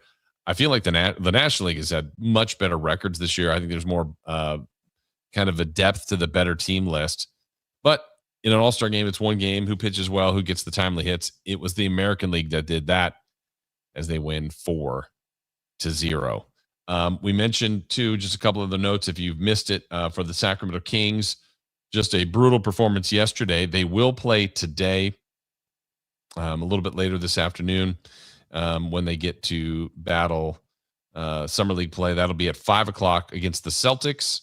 And then it has been confirmed that they're going to play Friday now, their 5th and final game out here in Vegas. That'll be in the smaller gym in the Cox Pavilion when they get Charlotte. So yesterday was a tough watch. We talked about that. We're going to talk a little bit more about that, though, and just overall, like maybe bigger picture things with the Sacramento Kings, with the great G-Man Gary Gerald, who's going to be joining us here at the top of the next hour. And we'll still have a visit with Matt and Kayla, plus celebrity birthdays, crosstalk with them, and some more things to get to in our final hour. So we will do that when we come back. Joining us here live from Las Vegas will be the G-Man Gary Gerald. That's coming up right here on Sactown Sports. Take Sactown Sports with you everywhere you go with the Sactown Sports app. The most in-depth coverage of the Kings and 49ers. A library of written and video content. And all your favorite personalities all in one place. Download the Sactown Sports app today and get in on the action. Your local sports leader. Sactown Sports 1140. This is the story of the one.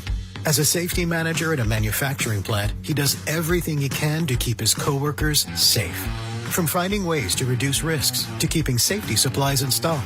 And for that, he relies on Grainger.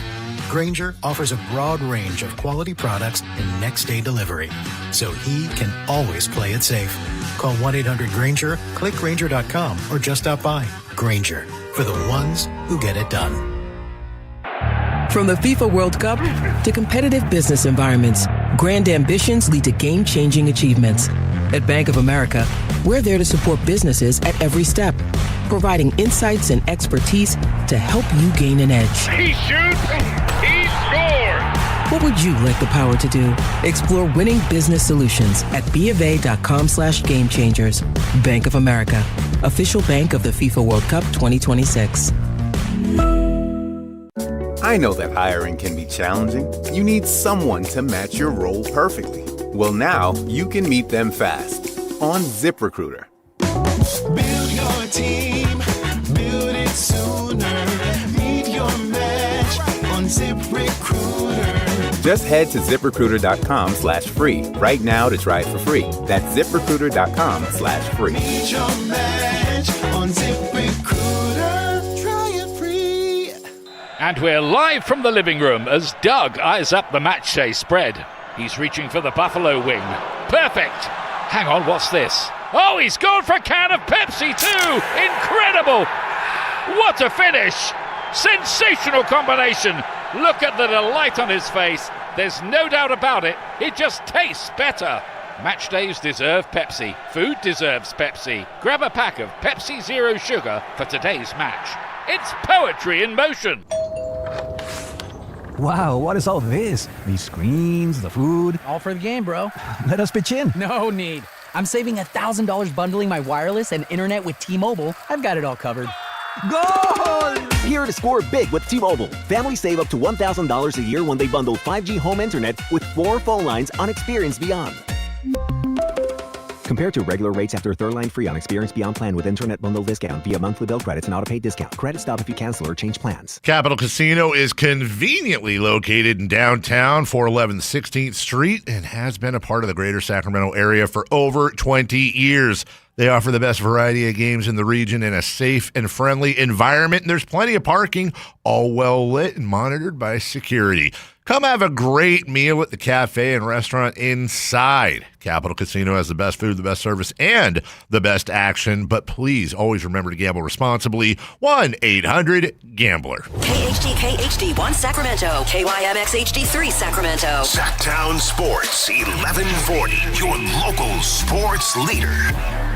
Live from Las Vegas for NBA Summer League, presented by Power Business Technology.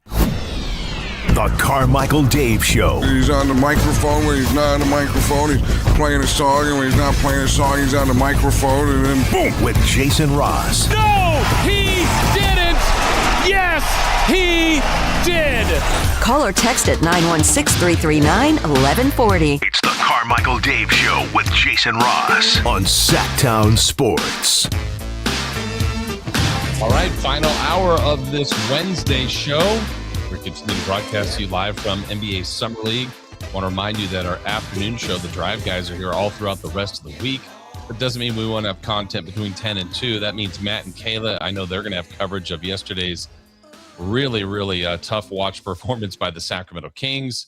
So we've got you covered. And thanks to the great folks at Power Business Technology, copiers and printers for your office needs. Well, it's one thing maybe if you watch the game on television, you could turn it off. You could make the choice to do that. But how about being in attendance to watch that game last night?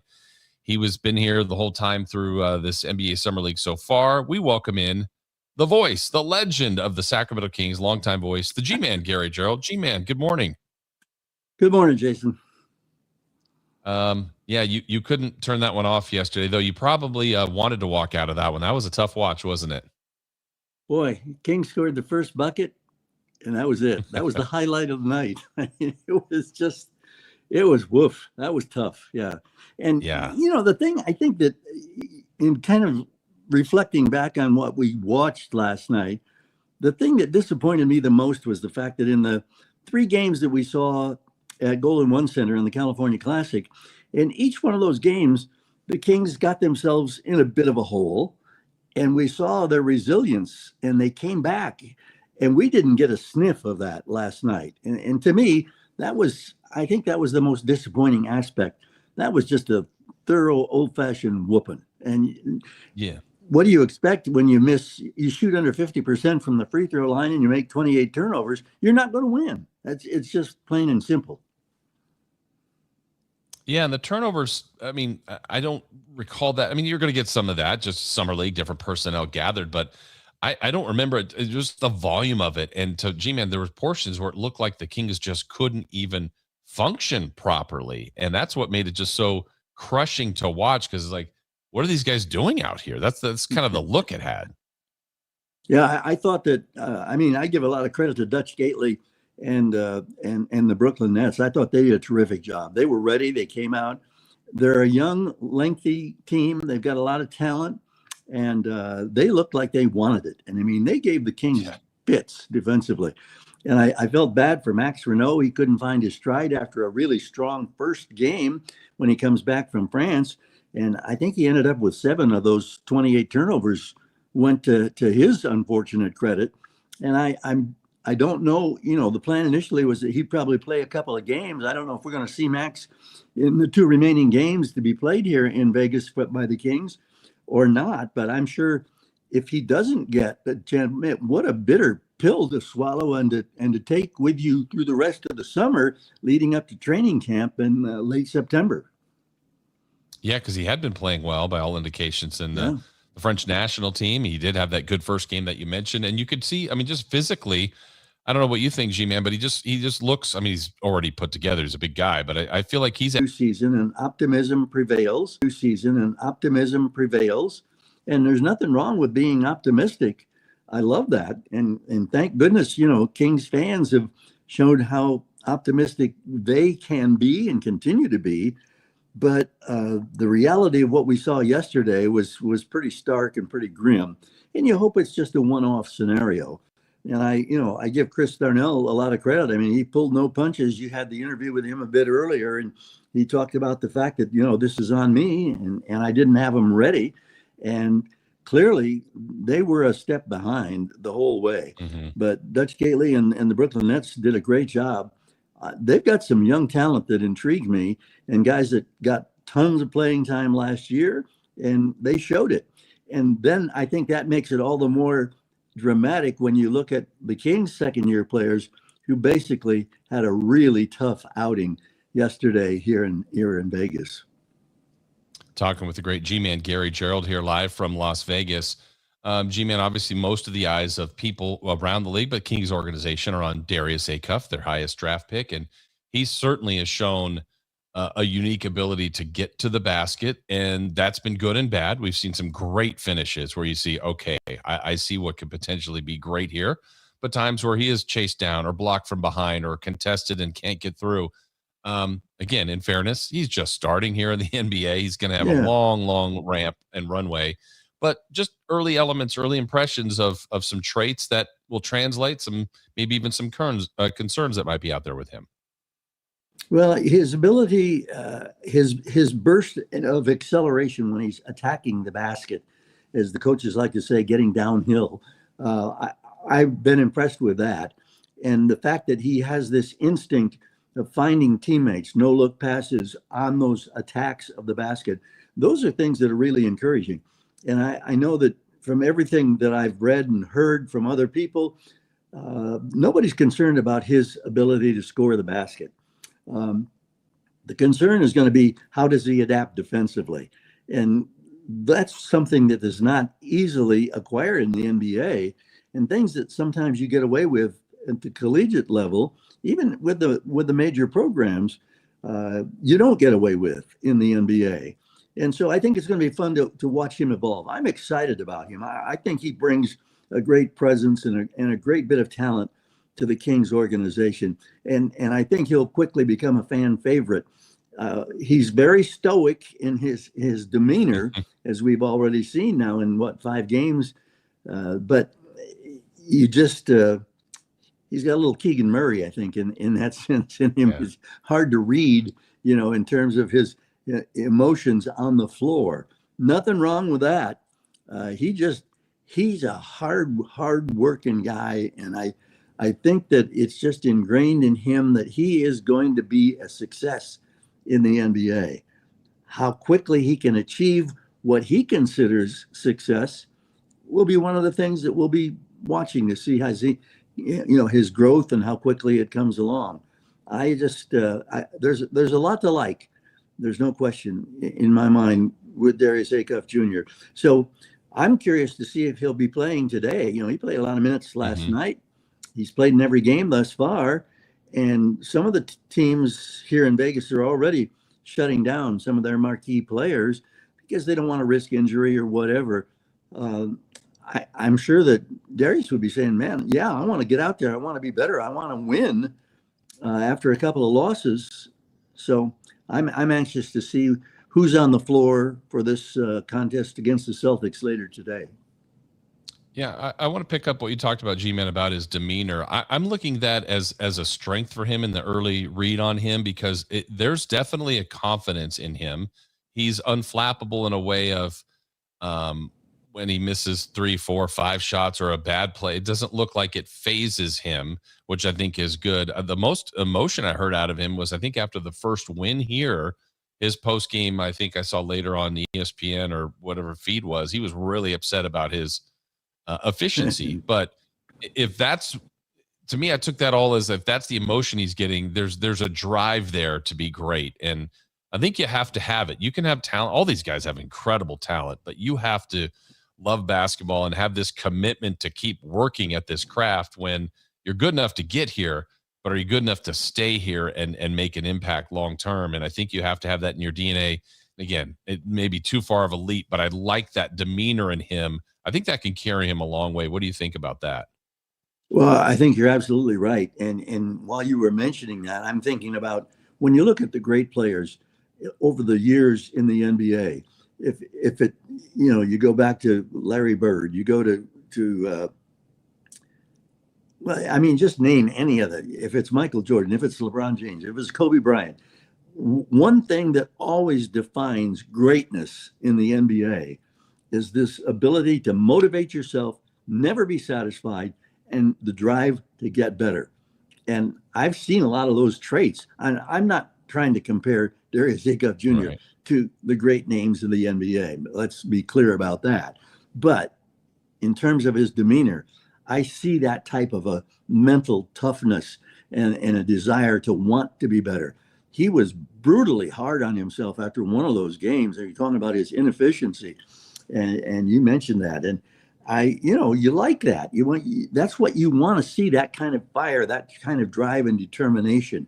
I like to see also, and I think fans like to see, you like to see a visceral reaction like a Dylan Cardwell. When you do something good, yes, man, savor that moment. Well, Darius does something good, and you don't know if he's angry at himself, it could have been better, or if he's thinking to himself, yeah, that was a pretty good take right there. Huh? So he's going to be fun to watch evolve, and I think all of us are just excited about the possibilities.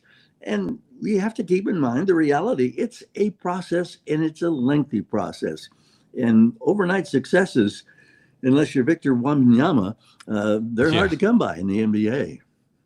Yeah, very true. As we're talking with the G-Man, Gary Gerald, here on Sactown Sports. Another guy that's catching attention here, just based on intensity, on defense, on presence, is Emmanuel Sharp. I mean, the Kings obviously liked him. Yeah. They drafted him. We see his defense. We could feel it in Sacramento at Golden One. It was privileged to sit down low, and you could you feel that gravity that he has. But G-Man, he's also making some shots here. Yesterday, he had a great offensive game. But talk about a guy that's going to make some pressure on Malik Monk and Zach LaVine and Darius Acuff and whoever's in the backcourt. And for Doug Christie, that's a Doug Christie type of guy. What have you thought about what Sharp has shown so far and maybe what he can become? Loved it. I became almost an instant fan. Those 3 games we played in the California Classic in Sacramento, the defensive intensity. And that's what I fully expected coming from Calvin Sampson program in Houston and the way they play defense. He gets after it. And I think maybe in your conversation with Chris Watkins, you referenced a play that he made where he's on the floor and he steers a ball to a teammate. And just, you talk about defensive intensity and bringing it. I love that. And I've been very encouraged. And then to see him knock down, I think it was 6 threes in that game yesterday, outstanding shooting. And he looks like he could, be a high volume, high volume point maker for the Sacramento Kings if given the opportunity. Now, realistically, he's probably not going to get that many minutes, and they may not be looking for that. But it's an intriguing package and a very encouraging package. And when you look at guys that you think in your mind on this roster who are making an impact right away, I put him at the top of the list. I like Jonathan Mobo as well. I think he's been terrific. He was rested yesterday, so I'm sure we'll see a lot of him against the Celtics tonight, and I'm looking forward to that. Now, if you can get strong performances from Emmanuel Sharp and from Jonathan Mobo, another guy very quietly in terms of a point guard, Isaiah Stevens does the job as a pure point guard, and I've enjoyed watching him in Summer League. So if you can get your second-year guys now to have a good, strong outing in these last couple of games, then maybe you leave Vegas with a little more optimism, because right now it's hard to feel as optimistic as we felt coming into Vegas just because of the inadequacies of that performance yesterday. Yeah, and then the other part of all this, and this is what we do, I mean, this is who we're watching, this is who's in front of us. But I think you're right. Like, Sharp's going to be fighting for minutes. Mobo's a two-way guy. Acuff is going to get minutes. But, G-Man, the bulk of the team is still going to be Sabonis and Levine and Monk and Murray and Hunter and Precious and all good players. But, we're sorting out what they've got here. And I think that's the puzzle piece that's a little imbalanced that they're still trying to figure out. They've got some really skillful veterans that can score it. Some of these young guys come in with more of that defensive identity that they're trying to get. That's going to be a tough little juggling act, I think, here for Doug Christie and the coaching staff to mix and match to get the best that they possibly can out of a lineup that didn't win that many games last year. Yeah, and I think hopefully the Kings will be healthier this year, and hopefully you get good solid contributions from these veteran players. Not going to have DeMar DeRozan out there anymore, and so how about Zach LaVine and his Bo Jackson tribute? That was cool. last evening at the arena. Had the Bo Jackson jersey and on one thing or another. It was good to see that he was there and supporting his teammates. And I saw him across the way from where I was seated, applauding a couple of different times when Emmanuel Sharp knocked down those threes. That caught Zach's eye, I think, and I was happy to see that he was enjoying that moment, as there weren't a whole lot of moments of success for the Kings in that game, as we said. Yeah. Watching you watch the game too, it's fun to see you and Bob together. I know that's special. I know it was great. You love the California Classic, working with him when he's a part of our broadcast team for that. And he knows all these guys. It's amazing his basketball knowledge, just his Rolodex of players that he can rifle through. That's got to be fun for you when you guys kind of make that a tradition, watching games out here too. Oh, absolutely. It's very special. And I've enjoyed it a lot. We went out and had dinner together last night after the ball game. Went to Maggiano's. That's always kind of a Las Vegas tradition, and enjoyed some pasta and chicken piccata and one thing or another. It was good, and it is. You're right. It is special. The only downside to this whole business was the fact that I had my wallet stolen early, while I was here, and all the pain that creates, and the fact that 3 of the different credit cards, which, you immediately shut down and put a freeze on it, but 3 of them, fraudulent activity was attempted. And so trying to get those replaced, trying to get your driver's license. Fortunately, I had my passport with me, so I did have some form of identification. And it's just, it's one of those life experiences you say, you grind your teeth, and there are a lot of little ripple effects that just keep showing up. Oh, I forgot about this. And, how am I going to get my car out of the parking lot in Sacramento when I get home, and one thing or another. So it's been an adventurous week, but having Bob here and enjoying his knowledge and how much he enjoys the game. And you're right, Jason. I mean, he knows the young talent that comes in to the G League, comes into the NBA, top to bottom, and he's got it nailed. Yeah, we look forward. We're going to talk to him, I think, on Friday. We look forward to that here on the show. But I'm thinking about that. The whole thing with the wall, I knew about that. I didn't know if you were going to mention it, but it's the hassle of the whole thing, right? It just, and Exactly. the fact that, okay, did something happen? And then you check on it. Yeah, there was an attempt at fraudulent activity. So all the things you fear were going on, you kind of curtail that, but then it's just, yeah, what else am I missing? What other things will this impact me on? It is the hassle of it all. So that can spoil a trip, that's for sure. Well, and you're staying, where we stay here in Vegas, it's a cashless resort. And so, you don't have credit cards you can lean on one thing or another. And so it's just, like you say, there's just, a lot of ripples that come out in the stream after that kind of misadventure. And you hope that, I think it's only happened to me twice in my lifetime, and I surely hope that it doesn't happen again. Yeah, that's for sure. Well, G-Man, a couple more for you. We, as we look ahead to the season, a guy we know and love and is going to be going into year 2, Doug Christie, of his coaching tenure. I want to see where his growth in that coaching staff comes in. Obviously, when you're a player, you learn things in year 1. When you're a head coach, Doug learned stuff. I mean, there's win streaks, losing streaks, how to handle press conferences, all the stuff he had to go through. I'm kind of anxious to see what it's like for DC in year 2 on the job. What about you? Yeah, you're absolutely right. And you're going to have to, you have to learn, and it's an ongoing process. You never stop learning. And we like Doug so much because he's such a great human, and the fire that burns in his gut, in the passion for the game and the passion for success for Sacramento Kings fans and the organization. I don't think it could be any more intense than it is within Doug Christie. And so naturally we want to succeed. And he does so many things along with Scott Perry and the organization that make our life as broadcasters so much easier than so many other regimes over the 42 years of the Kings in Sacramento.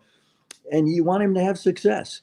And I'm anxious to see too how, what kind of growth and how it'll be exhibited and how he juggles accountability and minutes. And there's so much more than just taking the floor and playing a game. And I think that's one of the things that Doug said last year that he didn't really realize was how extensive the whole process is. And so many areas where you have to be a manager and you have to be a psychologist and you have to be a booster and you have to, and those are things that in my mind are right up Doug Christie's alley, because he's an encourager. He loves on his players and his organization, and he wants them to have success. And I can see at times where, things that say, okay, that to me is an indication of what the influence of Doug Christie. And then there are times you say, well, maybe if they'd done this or done that. Mm-hmm. I don't like being a second guesser. I'm not a good second guesser. I have great empathy for people in their positions and the realities that they have to deal with. And sometimes I think fans kind of lose sight of some of that. And it's easy. That's what fans are. You have a passion. You want your team to succeed. And when your team wins 22 games out of 82 last season, that's a far, far cry from any real legitimate degree of success. And I like the fact that, to their credit, down the stretch, and I don't remember the exact numbers, but the Kings ended up winning a dozen of their last 25 games or something like that. And it ended up costing them a couple of positions in the draft. But from an integrity standpoint, I like that. Why do you play the game? You play the game to win. You don't play the game to lose. And I've never encountered a coach or a professional athlete that has any other sense than that. And so I'm a Doug Christie backer and booster, and I hope he has success. And I hope that all of us as broadcasters, as fans, are rewarded with a better season. And well, I guess that's about all I can say in that respect. It's just find a way to make it better. Yeah, for sure. And another guy that's trying to do the same thing as Scott Perry. It's a tough job for him too, because whether it's contracts, second aprons, all that stuff, but having a kind of a more veteran team, trying to transition it into a younger team. I'm sure it pained the organization to waive DeMar DeRozan, but that was kind of one of the changes that really they could make, because Sabonis is coming back, Levine is here, and again, there's nothing against those guys, but if you're trying to transition, this is really a weird spot, and it doesn't feel like Scott Perry is all the way there yet to what he's trying to ultimately do. But that's a tough road he's got to go down. But I appreciate the fact, G-Man, that he's being patient. Like, he's not just doing a move to make a move that you just kind of scratch your head. I think he's doing it the right way. But Kings fans probably don't want to hear that word patience, but it feels like it's kind of what we have to go through right now. No, I'm with you 100% on that. There's no question. And it is going to be another year of patience. And yeah, it's a tough spot for Scott, because he's trying to juggle salaries and, trying to get a little bit of cap room, and you don't want to get over the aprons. And there's so much in terminology and stuff that I don't really know about. I just know that has a huge impact. It's easy as a spectator, as a fan, as a broadcaster, to spend other people's money. And it's that's for a sure. situation where Scott Perry has got to do a real juggling act. And I like the fact that he takes these issues head on, and he doesn't mince a lot of words, and he's a very positive man. And I like that, but I think he's absolutely right. I mean, Kings fans, whether you like it or not, they're going to have to be another year of being patient. But I'm encouraged when you look at the draft process and the talent that's being assembled. And yesterday was a huge setback, because in the terms of what we saw on the floor, you hope it's a one-off. But the reality says you're going to have dates like that over the course of an 82-game season in the NBA. You want to minimize them as best you can, and you want to learn from your mistakes. And one of the things that Doug Christie, Scott Perry, coaching staff, they'll all tell you, don't be afraid to make a mistake. But when you make a mistake, profit from it, learn from it, and become better as a result of it. Yeah. Well said, G-Man. Well, I know you've got one more day out here? Yeah, I'm headed back tomorrow. Mm-hmm. Headed back to Sacramento. What I'm concerned about? What's that? I'm concerned about Alan Stiles. Have we gotten any word on that 40 yet? Because this has got Achilles written all over it. I'm just and he's done the Achilles already. I'm worried about this guy. Yeah, I am too. And just I appreciate the bravado, I guess, or willingness to attempt it, but I would pass on that one. I know that's for sure. Yeah, well, I'm in your boat, but I'm anxious to see how it goes, and if in fact he can pull it off. Can he be a sub-5 guy? I'm really anxious. I'm waiting. No text yet on any. So maybe it's taking a while to set this up. Hopefully, the proper stretching is going on, and no injuries. No injuries. Yeah. Well, G-Man, thank you so much for joining us. As always, I do want to read you this text. I thought this was funny. It came in on our text line that said, "Whoever took G-Man's wallet, I will find you and I will hurt you." So you've got people supporting you. So there's threats out there. That's kind. That is very kind.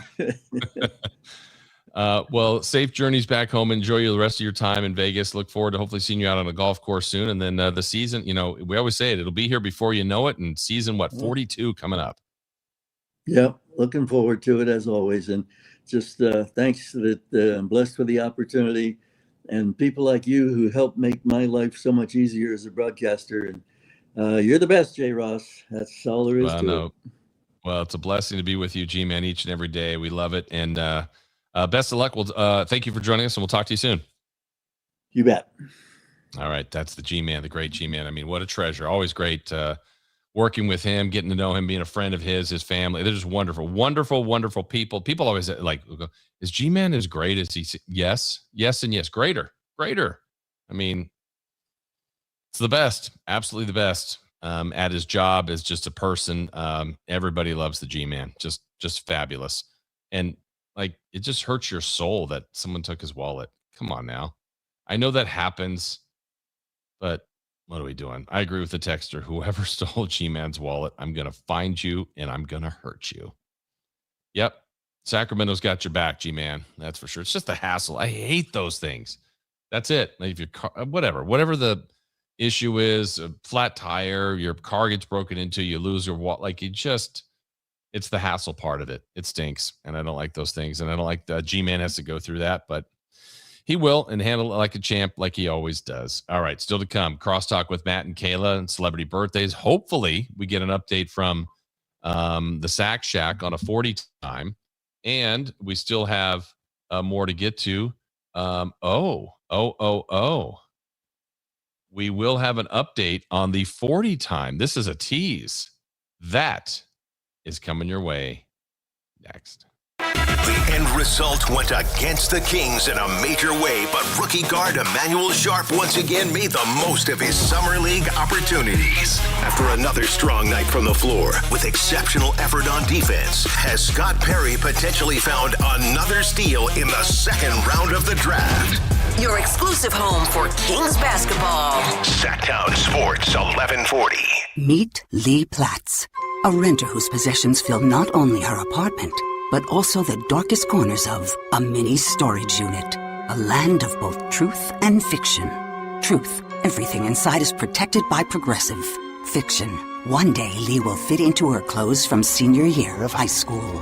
Renters, discover coverage for what you love and what you can't get rid of in Progressive's Protection Zone. Get a quote at Progressive.com. Progressive Casualty Insurance Company affiliates and third-party insurers. When you see this in your kitchen, the stainless steel fridge is covered in fingerprints. You hear this. Leslie, people are going to think you were raised in a barn or by wolves or raised in a barn by wolves. Fortunately, Wyman Stainless Steel 3-in-1 cleans, shines, and protects to give you the best shine. A spray and a wipe will have your fridge shining like a mirror. Wow, my fridge looks brand new. Your fridge looks amazing, Leslie. Sorry, I was being a little dramatic earlier.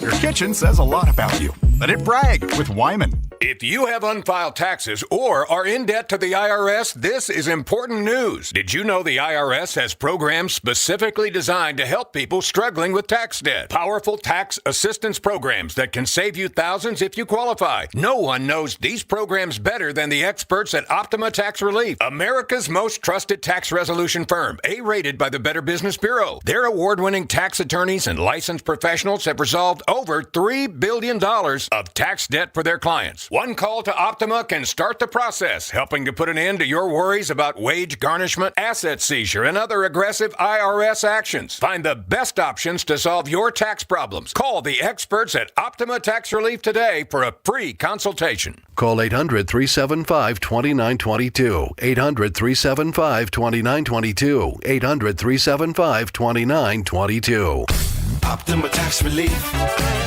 Some restrictions apply. For complete details, please visit OptimaTaxRelief.com. Hey, this is Jelly Roll. As many of you know, my song Winning Streak is about my own personal struggles with addiction. I first sought help for my addiction at 14 years old. Start your recovery journey. Choose a proven addiction treatment option that's right for you at ChooseChangeCA.org. The real you is worth recovering. Choose Change California provides access to proven treatment options for addiction to opioids and stimulants. ChooseChangeCA.org. This is your chance to recover your life. You've probably heard all those ads for life insurance. Just a few dollars a day, apply online in minutes, no medical exam. Simple, easy, and cheap, right? Now you're thinking, maybe I should get a quote. Well, smart thinking. Everyone should have life insurance. But here's what they don't tell you. Those few dollars a day rates, they're for young people in perfect health. That's why everyone calls Big Lou the 50 to 60-year-old not-so-perfect candidate. Like you. You take prescription meds and you're overweight. Winner, winner, fried chicken dinner. Well, Big Lou works with life insurance companies that want people like you, with no surprises after you apply. In fact, if you're a 50-year-old guy with a few health glitches, Lou could probably find you $1 million of term life coverage for about $200 a month. So yeah, you need life insurance. But unless you're young and healthy, you gotta call Big Lou, because he's like you, older, heavier, and on meds too. Get a quote right now at 800-381-4183, 800-381-4183, or biglou.com. There's the hard way to buy a car, and then there's the Hoblet way. Transparent prices, fast paperwork, and a team that's there to help, not hover. We've spent 77 years refining this process so you can get in, get out, and get driving with zero drama. Car buying doesn't have to be stressful. At least, not when you do it the Hoblet way. Experience the difference at HobletDodge.com. The easy way to buy.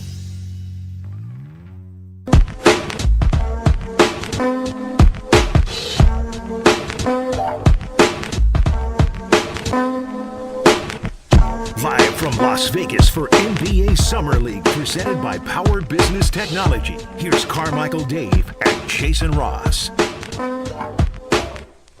Asked about it, and when the G-Man asks, you get results. And we have the results coming over from the Sports Shack of the 40 time run by one Alan Stiles. Now, I do want to point out before we reveal the time, and we can take some quick guesses if you like on our YouTube chat. Certainly on our text line at 916-339-1140. Allen, we should point out, was a former Division I athlete, but he did tear his Achilles. Was that it was right when he got here, or he was recovering when he got here? So it's a couple years ago, right? And yeah, Chris, because when he first started working here, he still had I think he just got out of the boot. I think he did. He was doing rehab for a while. I mean, that's a pretty lengthy recovery. He did go for a run this morning, a jog, and for whatever reason, he told Chris Watkins he wants to film him doing a 40 time. So I believe we will have video to support that at some point. And if in fact we get that, we'll air that too as well. But that'll be something you could check out our Sactown Sports socials for that. And I'm sure Alan will post it unless it wasn't a good time. Let's see. We've got someone suggesting a 5.23 40 time. Chris, you said, what did you predict? A 4.8? That was when Watkins said, "Oh, can he get a sub 5?" And I said, "Yeah, he can, 4.8." And 4.8 would be impressive to me if he was able to do something like that. Let's see what some of the other guesses are coming in of what you think Alan Stiles' 40 time would be. So G-Man had asked about it. He was showing genuine concern for young Alan because, look, Alan's definitely one to make the bold statement. Sometimes can you back it up? Well, Alan went ahead and did the time, and we did get a text coming in. Who sent that text? Was that Frankie? Frankie sent it over from the Sports Shack. And the official You know what else he time, sent over? What's that? We bring the boom. That's what we do. We do bring the boom, and he brings the boom. So the official time coming over from the Sports Shack that Alan's, let's get a few more in here. People are guessing 5.15, 5.5. So they're not believing. Chris, you're the only one that believing that he can break a 5, which again would be impressive. We got 5.5, 5.15, 5.2. Some of these guesses coming in text line or our YouTube chat. The official number coming from the guys over there, 4.86. You go, Alan. I would say great. My guess was more impressive than his number. Well, the other thing we've learned is that Chris knows Alan very well, and I think that's probably what bothers Alan the most. Yes. And I think the reason we've uncovered why you know Alan so well is because you know Dave so well, and there's a lot of similar traits in there. Very similar. Yeah. But the 4.86, well done. Just for a comp, I looked up the NFL Draft Combine 40 times this year. And these are guys that are prime coming out of college, trying to get to the NFL, whether you have like corners and receivers to offensive linemen. But Chris, Allen's 4.86 would sit better than 66 players that were in the draft combine. But how many of them are offensive linemen? I'll start going down. Edge rusher, defensive tackle, edge, defensive tackle, edge, center, tight end, offensive tackle, guard, tackle, center, tackle. You get the point guard, so all the way The slowest time this year at the combine. Oh, it was a Bruin. There you go. 5.36. So Allen's time, that's impressive. I got to give Allen his love there. 4.86. Even if there's a little margin of error one way or the other, if the clock was slow or fast, I'm impressed. Well done, Alan Stiles. Oh, first text coming in. Liar. Well, do we have more controversy? I think we have to wait for the video. And that's where it'll be great. People can do the side-by-side with a stopwatch and really see how fast he was. But you predicted it, Chris. You thought he could do 4.8, and he's right in that neighborhood, 4.86. You know you're Alan Stiles. And to me, that in and of itself is very impressive. Well done, Alan. I'm going to give you kudos for that. I'm impressed, and I can't wait for the video when it appears. What's on deck today? The Las Vegas Summer League. More action today. As you know, Kings and Celtics, 5 o'clock. The other games of the Summer League out here in Las Vegas, the Pacers and Timberwolves today. You got the Sixers taking on the Magic, Pelicans and Cavs, Suns, Pistons, Bucks, Hornets. There's already been, again, talking about overreactions. A lot of people have not been happy with Nate Ahmet, how he's playing, but Burries has been good. Bucks, Hornets, Jazz, Spurs. We'll see if Peterson plays again or if he's being shut down. Wizards and Clippers. That's Keaton Wagler versus AJ DeBonsa. But as you know, DeBonsa has been shut down for the rest of the Las Vegas Summer League. So no injuries, just they've seen enough. They got a good one there, and they'll wait for him to be with the rest of the group, whether that's AD and Trae Young and so on and so forth. And I bet that'll be a team that'll get some preseason buzz as a potential team to watch out for. And they could be. Washington's got a long way to go, but they're getting there with some of the high-level talent they now have in the roster. And, of course, at 12 from Atlanta, the World Cup semifinals, who will join Spain in the finals.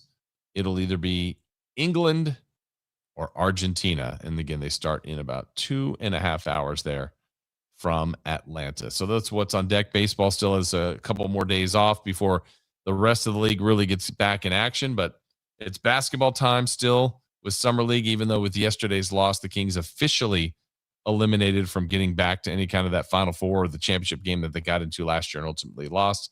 So they'll finish with these last 2 games and then wrap up their Summer League experience. So we will wrap up the show still to come. We will have Matt and Kayla join us in studio there in Sacramento. We'll rifle off some celebrity birthdays and other movie moments and wrap up this show before we get you to Matt and Kayla. That is next. Even among the most heated rivals, nothing brings people together quite like a little bit of turbulence. When someone says, hey, there's an issue with the equipment, I don't feel particularly comfortable. And when they said equipment, I'm sitting on the aisle, and Frankie and I just slowly turn and look at each other, and we almost held hands to say, hey, you know what? Whatever will be, will be. Your local sports leader, Sactown Sports 1140. Hey there, Mark and Tom, the travel and entertainment guys, brought to you by Sports Leisure Vacations. Time for our weekly travel tip, and with it, here's Mark Hoffman. If you're anything like me and fear the cold, you probably take a jacket with you on an airplane, into the theater, etc.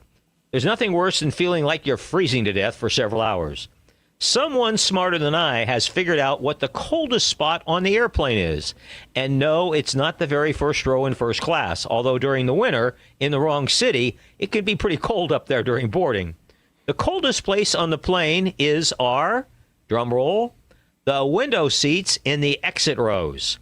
They are also generally the seats on the plane with the most legroom. Makes perfect sense. Those are emergency doors, and no matter how well they try and seal them, some below zero air seeps in during flight. If you're an emergency row fan, go for the aisle seat and stay a bit warmer, or bring your mucklucks. More tips to make you a smarter traveler. Saturdays at 11 a.m.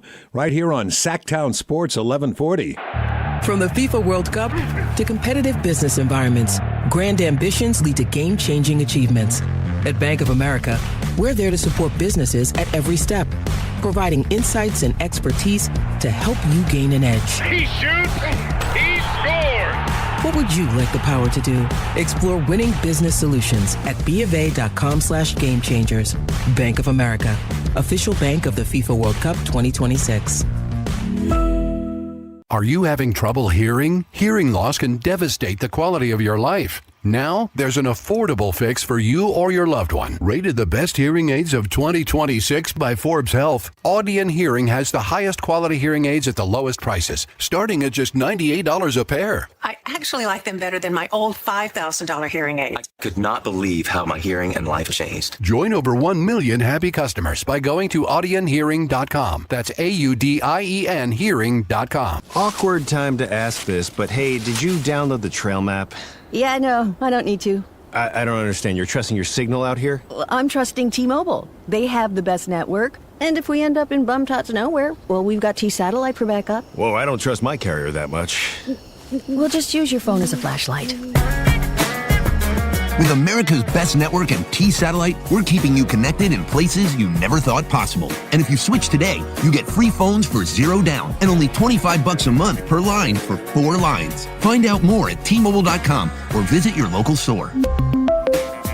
Best mobile network based on analysis by Ookla Speed Test Intelligence data to age 2025 with 24 monthly bill credits and 4 eligible port-ins on essentials. For well-qualified customers with autopay plus taxes, fees, and $35 connection charge per line. Credits end in balance due if you pay off early or cancel. Contact us. Finance agreement example $299.99 Moto Edge 5G required. T-Satellite available with compatible device in most outdoor areas in the U.S. where you can see the sky. Included with experience beyond or $10 a month. Auto renews monthly. Cancel anytime. Visit T-Mobile.com.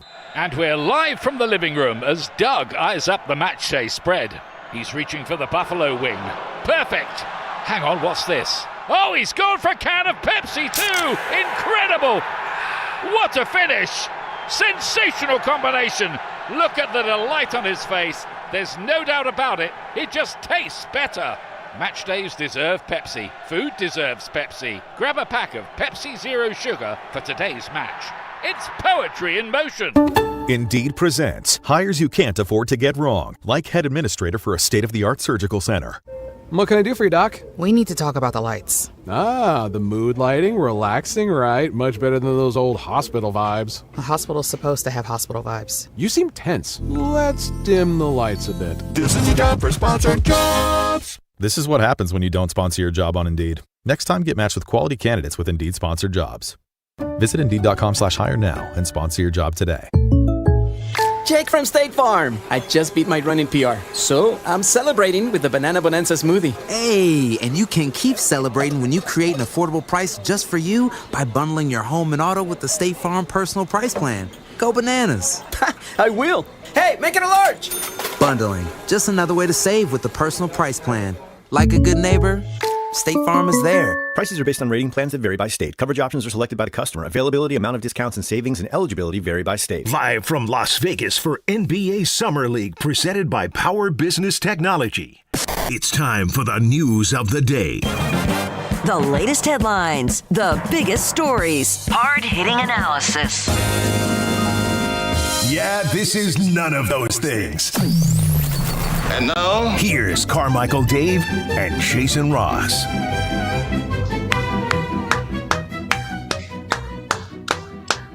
Hey, I think we're on beat. A little bit. We're closer. Hi. Hey, Matt. Hey, Kayla. What's going on? How are you? Good. I don't know. What day is it? It's Wednesday. We're not even in Vegas. They're the ones that should be saying what day it is. I just feel like this summer every day I'm like, what day is it? Yeah. Have you hit that? Have you hit the Vegas wall yet, J. Ross? Oh, I've done hit that. That's happened. You've climbed over been it there now. for a minute. Second wind coming. Yeah. Ooh wee. I got enough wind, but that's for another story. Yikes. Speaking Hot of wind. Oh.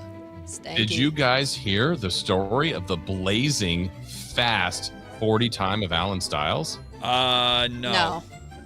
Okay, so Alan Stiles, we had Chris Watkins on earlier from the Sack Shack, and he dropped right before the end. He goes, yeah, Alan Stiles just told me he wants me to film him doing a 40 time. And I'm like, what? Why?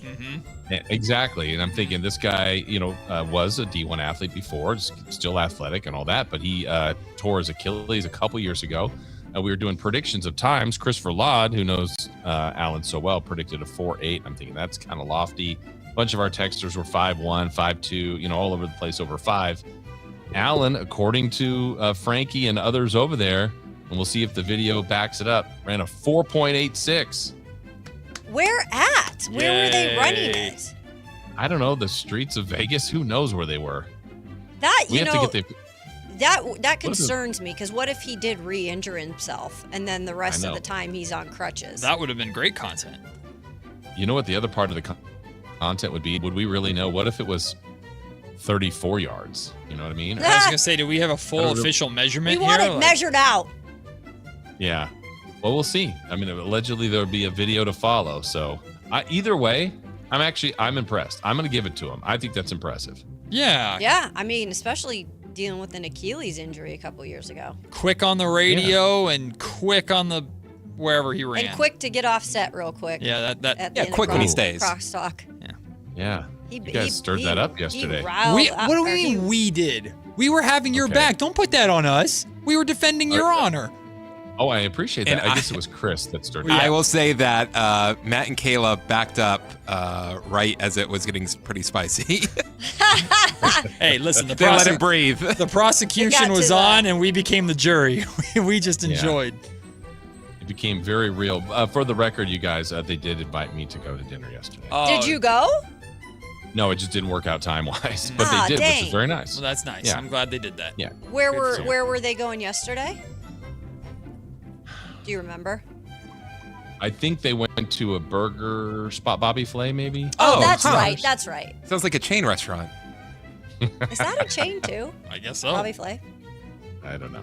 Didn't touch that one. So anyway, what's coming up today on the show, you guys? Well, we've got Frankie Cardicelli joining us at 11 o'clock. It's Yes. been a long time Our since we had first Frankie on the Vegas show. guest. Yeah, not Jason Ross, our first Vegas guest we were very excited about. So we'll talk to Frankie about his perspective on everything that's been happening this week, including last night's woof of a game inside the Thomas and Mack Center. Also, Henry Turner, the high flyer, will be joining us at 1 o'clock. Henry was there over the weekend. I don't think he's there anymore, but he was there over the weekend, and saw him not just taking in the festivities, but giving a big dap up to DeMarcus Cousins, which I'll ask him about, because it seems like we're having a rekindling between Cousins and the Kings organization, which is good to see. So we have those two, plus just reactions to whatever the hell yesterday was. I don't even really want to talk about it, but I guess we have to. Kayla, you got some attention on that documentary. Of course I did. She's the star of it. Quarterback Of course I season did. 3 star, Kayla Anderson. Of course I did. Yeah. That's I awesome. mean, when you're in market for a while and you cover the team, put your all into it, sometimes you get to That's reap the cool. benefits of a little meaningless tweet. But hey, I've watched it her was fun. cash 4 checks since that first episode has come out. I wish. See, that's what I want out of it. Like, why am I not getting the residuals of this? Rumor has it Cam Ward even signed one of those checks for her. Well, Cam's dad follows me, and See? Cam's dad responds. So I should have just asked Cam's dad. Hey, slide a 20 over here or something. Right? Yeah. You're asking the right questions. We just got to get the answers and get you paid. By the way, I'm going to sure. talk about I'm in like 4 episodes into it. I usually don't really watch a lot of these documentaries at this point because I was kind of over it. I will say this is a really good quarterback season. It's really fun. So, Nice. yeah. We got a really good list of movies, particularly today, that I want to test you guys on. So let's find out about celebrity birthdays and things that happened on this date, July 15th. We're going to go rapid fire because I've never had a list that was this extensive. So, and some things I want to get to. Let's start with the movie True Lies. I never saw it. No idea what that is. Arnold Schwarzenegger, Jamie Lee Curtis, Tia Carrera. I mean, I know who they are, but I've never seen Tom them. Arnold. 1992. 2003. 1996.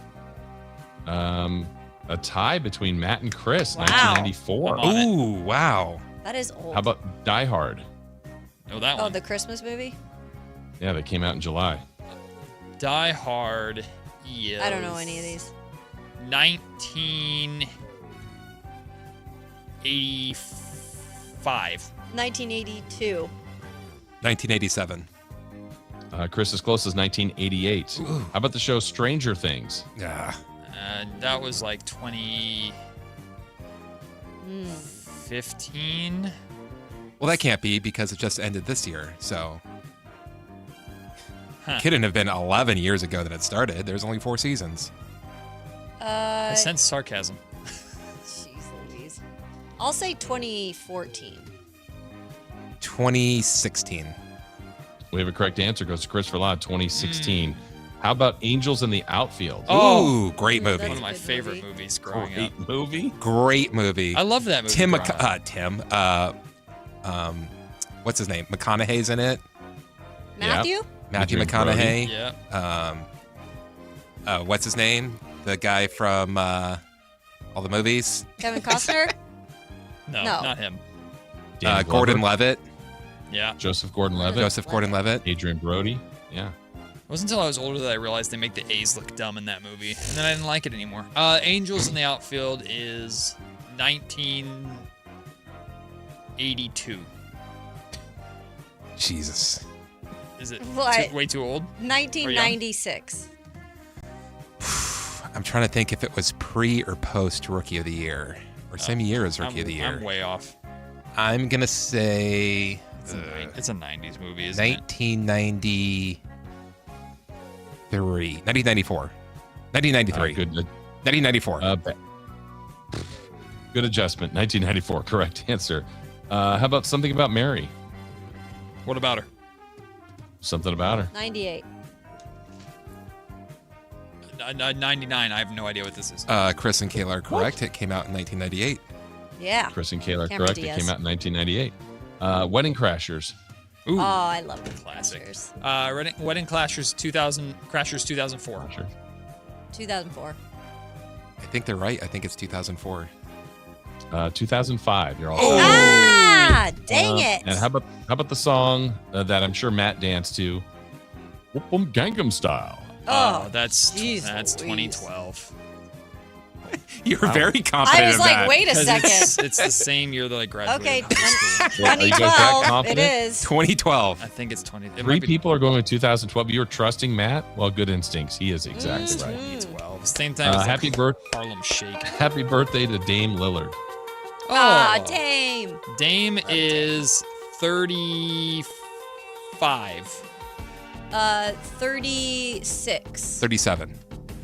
Correct answer goes to Kayla Anderson, 36. How about Juju Watkins? I haven't heard from her. Oh, Juju. She makes an appearance in quarterback.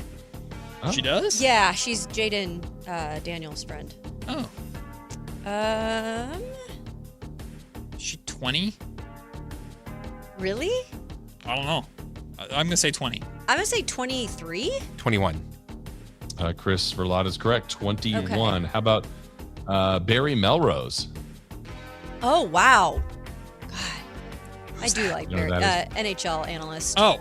Yeah, and former player. He was the NHL guy on ESPN forever. He was cool. Always. 54. 67. Yeah, 65. Oops. Kayla's close to 70. Whoa! for Barry. Hey, he looks great. Yes. All right. Well, thank you to everyone helping us out today. Chris back there. All He those looked a lot like that we had Wolf on the show. Dentist Stetman. What's that? He looked a lot like Wolf the Dentist Stetman. He was Iceland's coach in Mighty Ducks 2. Yes. Oh, should have known that. Yeah. Our Knocked thanks out to our more guest- teeth and scored goals. Oh my gosh. Thanks to Neat Clifford for joining us, for the G-Man Gary Gerald, Chris Watkins as well. Coming up next, Matt and Kayla will keep this rolling right along. They are coming your way next here on Sactown Sports. See you. SactownSports.com is your online home for sports in Sacramento. Dive deep into the Kings, 49ers,